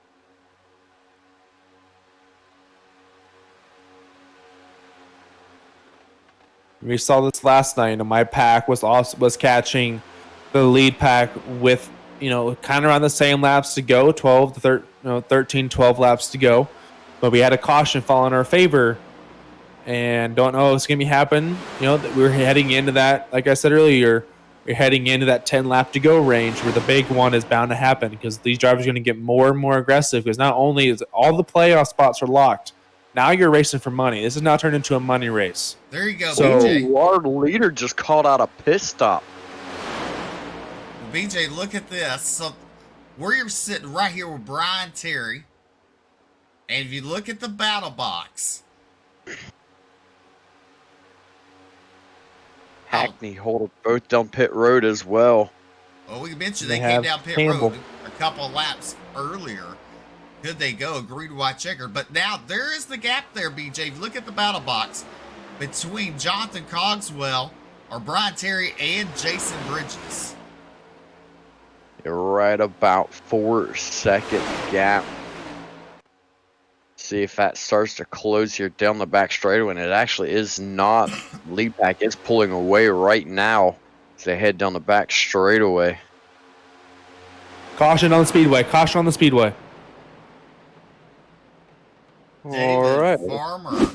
And the 97. Oh, Okay. that was just kind of. Question mark. Yeah. Like I said, what were we? 10 to go. Called it. That wasn't a big one, though. It It wasn't, wasn't a big one, but it was No. the caution. Now all these guys are going to come down fuel. But this and is make my it. question. Now you look. I don't know how. I can't say that. Say it. Say it. No. Say Nope. No. it. So what it looks like to me was he was pushing Alex Healy, trying to get some momentum build up, caught the left recorder just a little bit, shoved Alex Healy up. He tried to get back in behind him and accidentally got his left recorder penalty. That's what we're going to go with. All right. Sound good? Sounds good. Why not Yeah. throw a conspiracy theory in there? I mean, hey,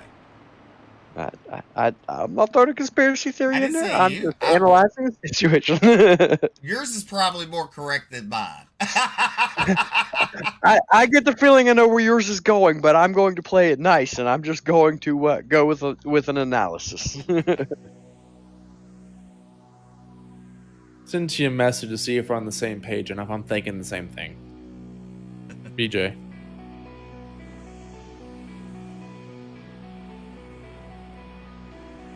All right.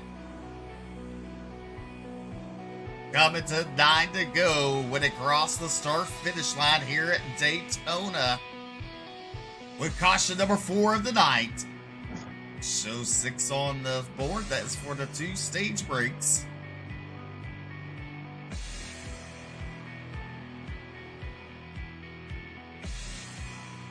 My thing, Bryce, is why would you ask BJ what I'm thinking?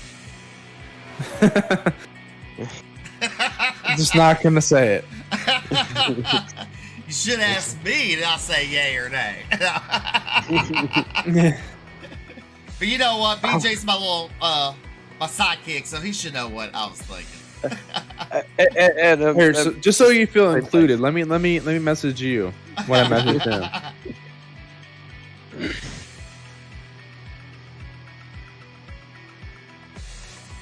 I'm pretty sure you're thinking the same thing. Being led off right now. He was right. He was thinking what I was thinking. Yeah, leading the field right now is the 71 of Cedric Hunter. Gabriel Ellis in second. Brandon Zimmerman third. Doug Newbigging finds his way back up in the top 5. He's in fourth. Ron Morse Jr. up 20 positions right now. He finds himself in fifth. Currently our biggest mover of the race, Brian Terry, in the number 13. He sits in 8th spot right now, up 21 positions. We saw him leading laps earlier. Still sitting in good position, still within the top 10.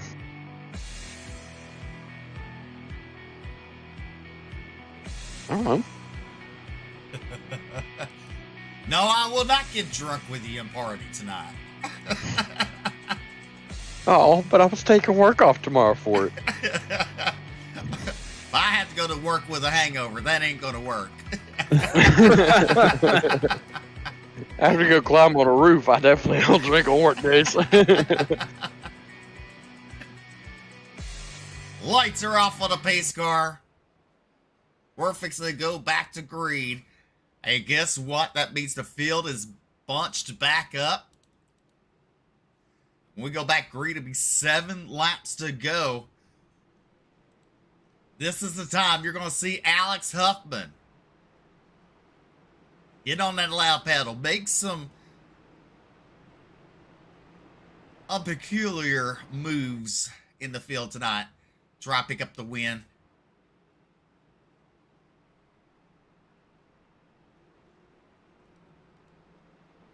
He's been hanging out there playing it safe. He's been hanging out there playing it safe.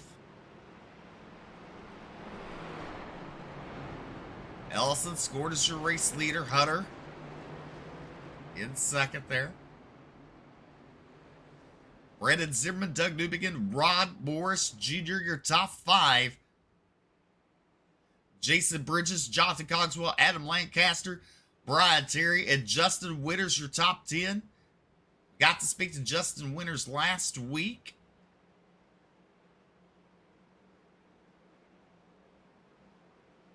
Pace car making that hard left-hand turn down pit road. The field's in the hands of Cedric Hunter. We're back to racing Daytona with 7 laps to go. The inside line, Cedric Hunter, a good start for him. You look at Zimmerman, he's not in his hip pocket, that's for sure. And that's going to allow Ellison to get the lead on outside momentarily. They stay side by side out of turn number 2. Coming down the back straightaway. Doug Newbigging in the hip pocket of the 77 of Ellison. And he has Jason Bridges right behind him. Brian Terry 15. As you see, 3 wide action mid-pack there. I believe that's the 80. No, that's Rod Morris Jr. to 76.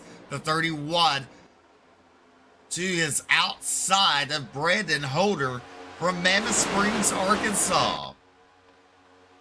Yeah, I think it's worth mentioning the way it sits right. Holder into the outside wall there. Wreck behind him, wreck behind him. Ooh, big wreck for Mo Abbott. They're getting involved in that one. A couple of other drivers there. But once again, it looks like we're going to be coming to another green-white checkered. Bobby Hall Jr., Travis Twitty, and it looked like one other driver there was involved in the start of it.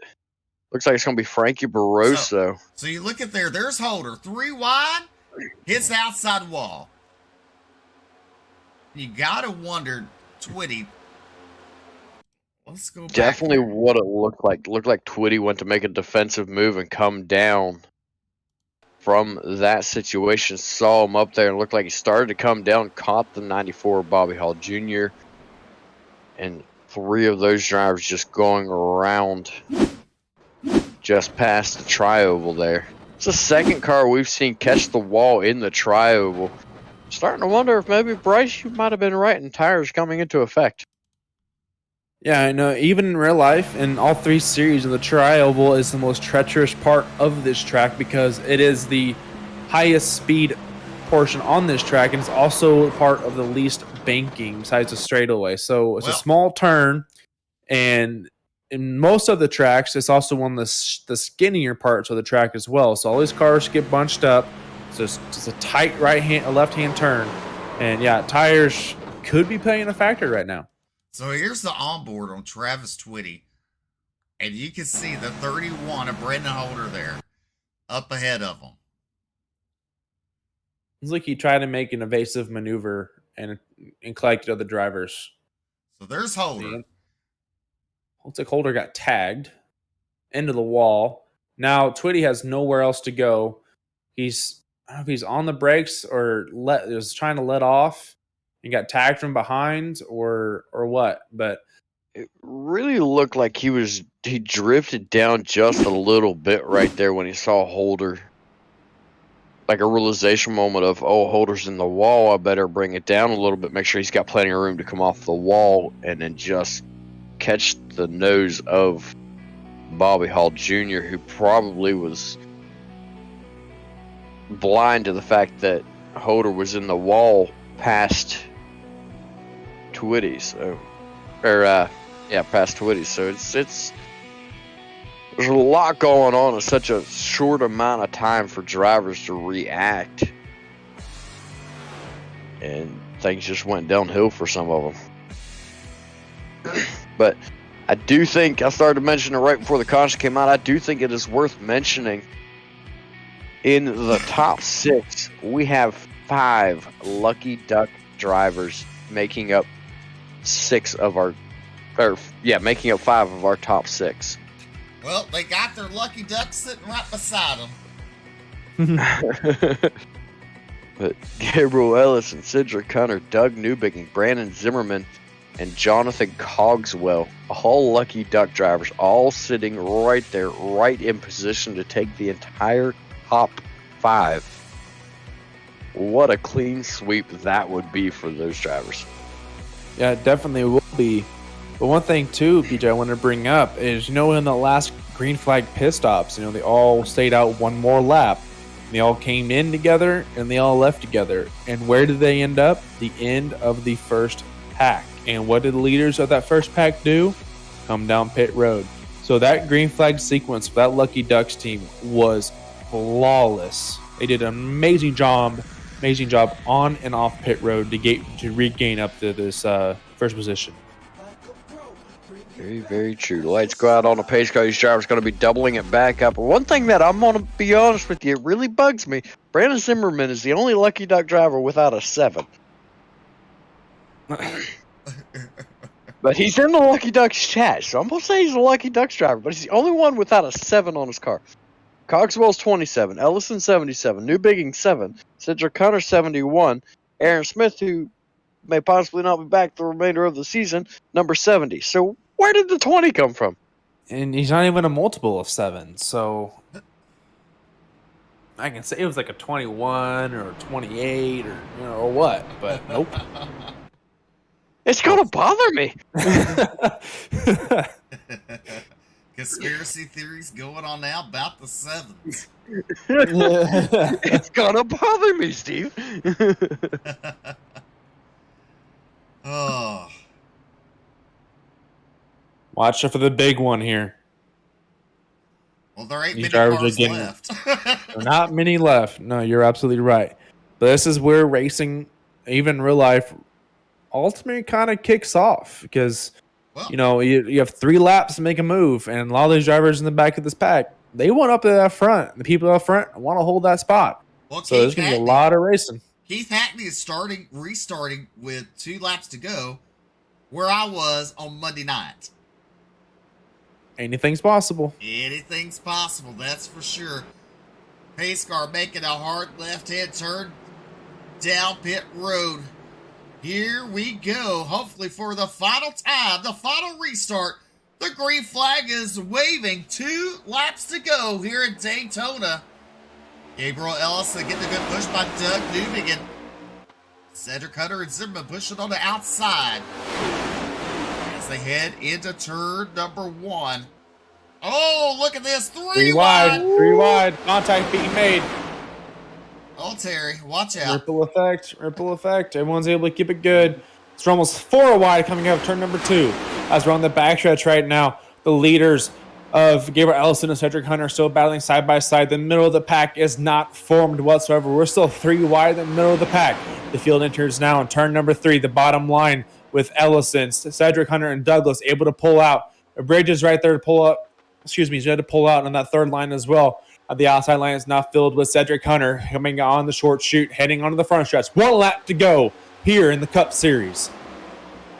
Drivers shuffling. Go ahead. Say drivers shuffling around quite a bit, but still managing to maintain their line. Doug Newbigging squeezed in that second position right behind Gabriel Ellison. Cedric Hunter leading the outside line. Here comes Jason Bridges. Big move to the outside. Wreck happening down the back straightaway. Gonna be Hunter, Hackney, and Huffman, Hackney, and I'm not sure who the other driver involved in that one was. Leading the way right now is Gabriel Ellison through turns 3 and 4. Go ahead. Gabriel Ellison comes out of turn number 4. They're beating and banging behind him. Jason Bridges goes and spins to the inside. You're breaking all behind Gabriel Ellison. Gabriel Ellison comes and takes the win here in the Bluegrass Cup Series. Good run for Gabriel Ellison, Cedric Hunter, and Doug Newbegin, your top 3. Alex Huffman comes home at 15th. Hackney will come home with heavy damage in the 16th position. But what about it? The 77 of Gabriel Ellison picking up the win here in Daytona. Hunter and Newbegin. We do get the Lucky Duck top 5 clean sweep. What a finish. 2-3 wrecks going on the last lap back straightaway, turn 4, and then coming to the stripe as they come to the tri-oval. It was the third one. Absolutely insane. Ellison able to bring it home. He's going to burn it down.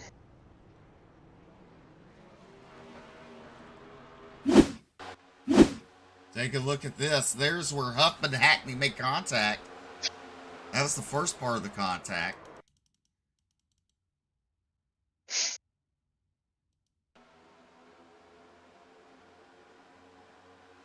Saw Huffman come down a little bit, and Hackney went up a little bit there. More just a racing deal, that part right there. Holder involved. There's Jason Bridges, the 3 wide. Him and Zimmer make a little bit of contact. Pit. There's Ron Morris Jeter to 1 of Scott Fritz. Let's take a look at your race results here. Picking up the win, Gabriel Ellison, Doug Newbegin, Cedric Hunter, Brandon Zimmerman, Jonathan Cogswell, Adam Lancaster will come home 6th, Matt Grenier in 7th, Brian Terry comes home in 8th, Frankie Broso in 9th, 10th beat Ron Morris Jr. 11th, we have Daniel Worthington, Jason Bridges, Brandon Holder, Justin Winters, Alex Huffman, rounding out your top 15. That's going to be Keith Hackney, Ryan Campbell, Mo Abbott, Travis Whitty, and Bobby Hall Jr., your top 20. Finishing 21st, we got David Farmer, 22nd, Alex Healy, 23rd, Brad Neer, 24th, Scott Fritz, 25th, Tony Iverson, 26th, Mikey Neal Jr., 27th, James Seawright. These are all the DQs at the end of the race, and the race control of TJ Hanley. All right.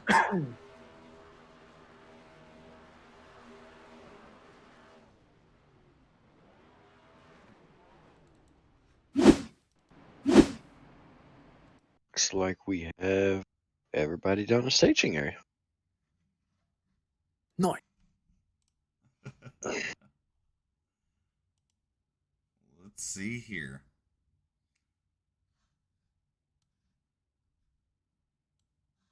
I was looking at the wrong one. I was like, well, he didn't finish in. My bad. Let me do this for you. There. Is that better? Thank you. All right, coming home in 3rd place tonight, car number 7, Doug Newby. Congratulations. I got second. What do you mean? Come on. Oh, you did, didn't you? Yeah. They did. Well, this scoring versus the other scoring show difference. So that shows you how tight it was. 1/1000th of a second difference. So Oh, man. the results of the board are correct. The results on the time of score that I see is incorrect.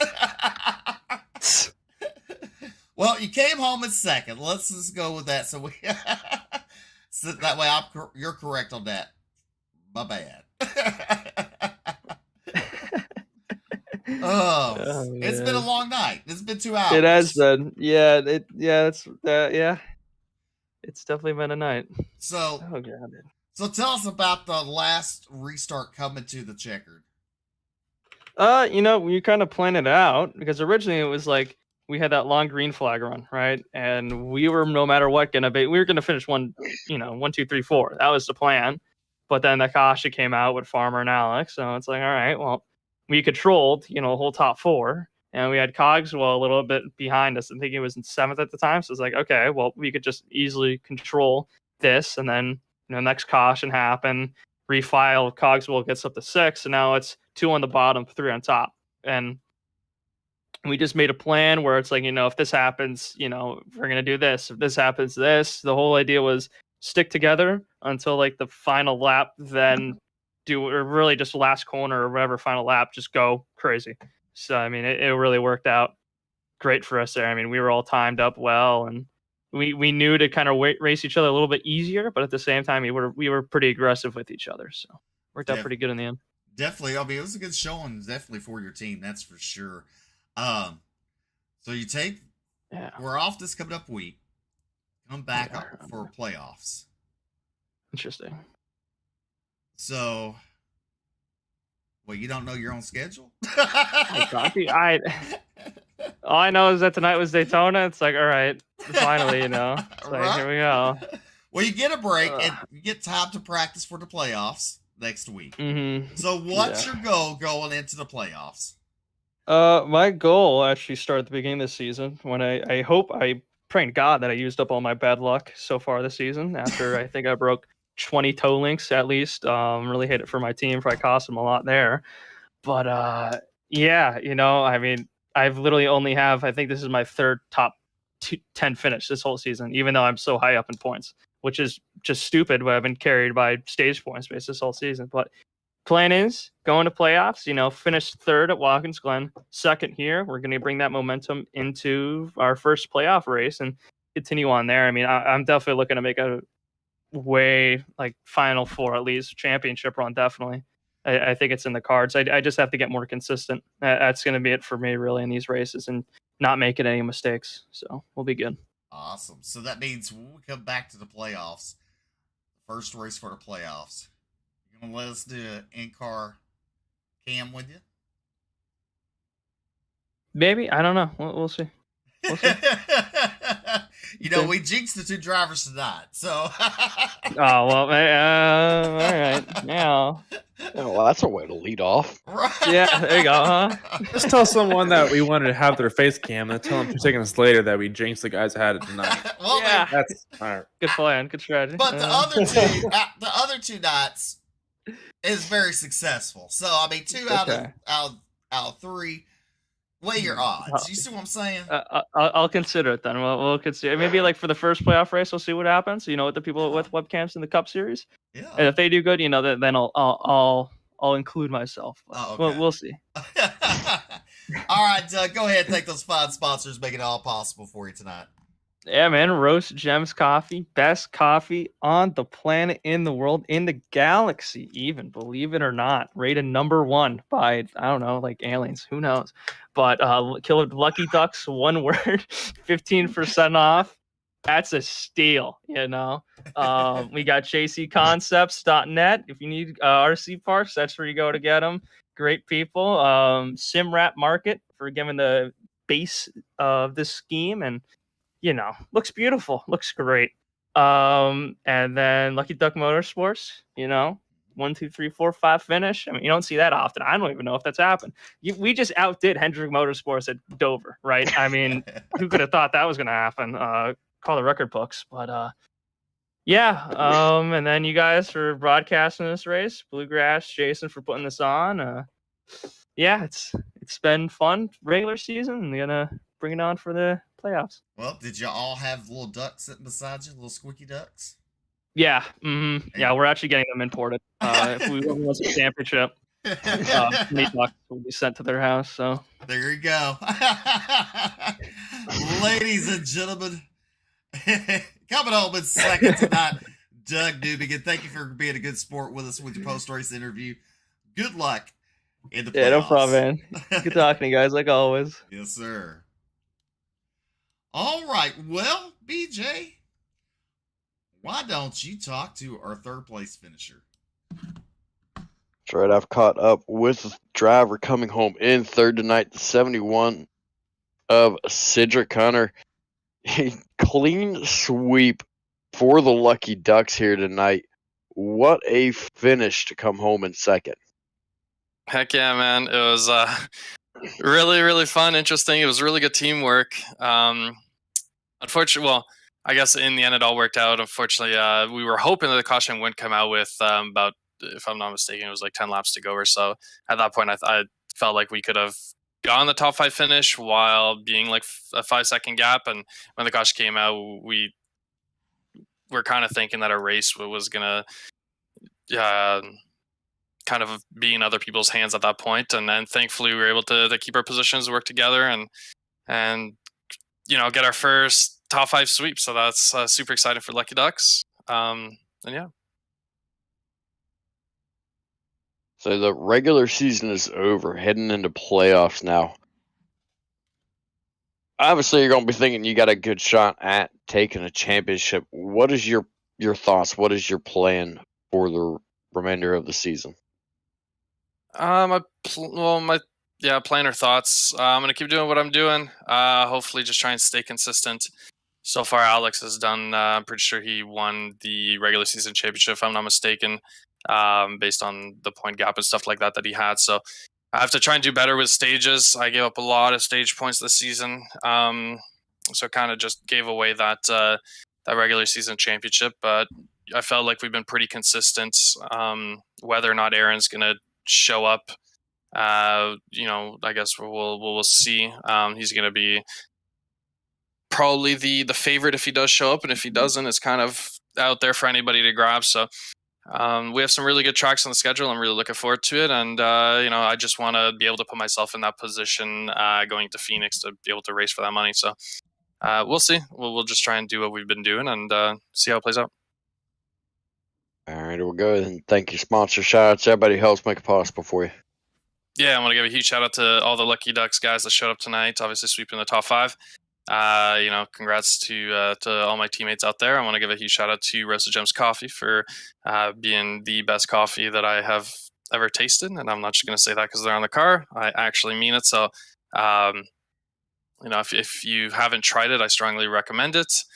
You can use code Lucky Ducks for 15% off your purchase. And Shady Designs and everybody else that's not only on my car but on my teammates' cars and that supports the team. So I want to give a huge shout out to all the fans out there tuning in and you guys for doing what you guys do. All righty, well, congratulations on your second place or third place finish, and good luck in the playoffs. I appreciate it, man. Thank you. All right, that's Cedric Hunter coming in third place tonight. Looks like, Bryce, you're going to have our race winner. Hey, Gabriel, it's Bryce, BJ, and Steve up in the booth. You got a copy? I got you.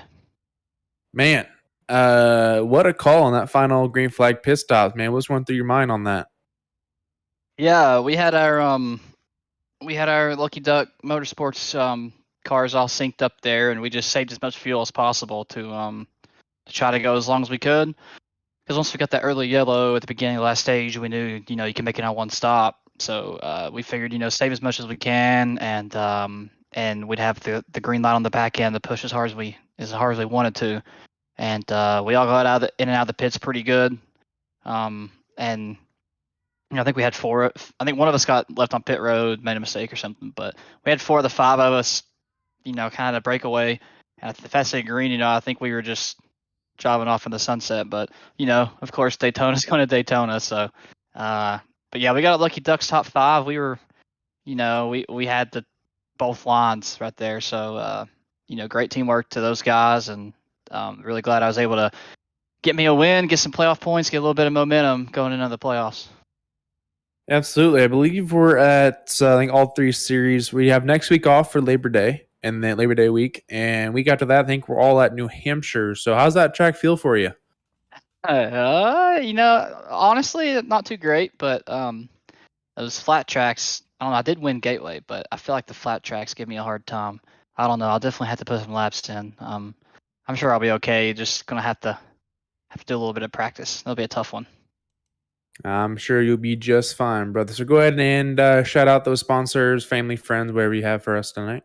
Yes, sir. Huge shout to Shady Designs, the main scheme on the car. Huge shout Roasted Gems Coffee, best coffee ever invented. RS Button Boxes, all the rest of the Lucky Ducks partners. And huge thanks to you guys at Bluegrass and the broadcast. Well, we definitely appreciate the kind words. Ladies and gentlemen, this is your race winner, the 77 of Gabriel Ellison. Yes, sir. Appreciate you guys. Thank you. All right. Well, it's definitely been an exciting 3 days here at Daytona with the Truck Series and with the Xfinity Series and with the Cup Series. What more could you ask for? And BJ, it was some awesome racing. What'd you take away from this weekend? I kind of want to get back into super speedway racing. It does. It makes you kind of want to get back in it now. It really does. Bryce, what do you take away? That the fun time's over. It's time to now get to work because, ladies and gentlemen, we're playoff racing. This is for a championship. We're racing for some good payouts and good paydays here. So it's time to get buckled down, get practicing, get real racing because it's going to come. I mean, these next, how many races, 8 races, 9 races we have, they're no joke. They're no slouches. So, man, I'm looking forward to it. I'm in the playoffs for the Xfinity Series. So, man, it's time to go playoff racing. Definitely. One thing I took away was, as a league owner myself and being a part of Ultimate Dirt TV broadcasting these other leagues, I always find it really neat to drive with the drivers, in different leagues, because that means you're supporting them one way or another, and you're getting to feel what they're going through. And that's something I got to feel through with being here Monday night in the Truck Series. I had a blast, made some mistakes, had someone badmouth me, but that's okay. I forgave them. It's part of racing. They just didn't want me to mess up their championship hopes, but they did it to themselves at the end. But at the end of the day, it was nice competing with a different set of drivers, people that you've kind of interviewed throughout the year or the season. I enjoyed myself. Like I said, I came home with a top 5 finish, something I can hang my hat high on. And who knows? Maybe you see me next season at Daytona. Never know. I mean, yeah, you never know. I mean, you're always more than welcome to race with us. I think from now on, I don't believe any driver is allowed to come up or down to another series. I think those series are now locked. So, fortunately, all those drivers are coming down between those series are now uneligible because now we're playoff racing for championships. So, if you're a Bluegrass driver thinking about coming down for another race, you have missed your opportunity. There is no more coming down. All 3 series are now playoff racing. It's time to go win a chip. Well, Tasha, thank you for tuning in tonight, bestie. Appreciate you tuning in. Gotta thank Keith Hackney for making it possible for me on Monday night. And like I said, you know what? If you want me to race for you next Daytona, whoever, anybody, all you gotta do is get in contact with me.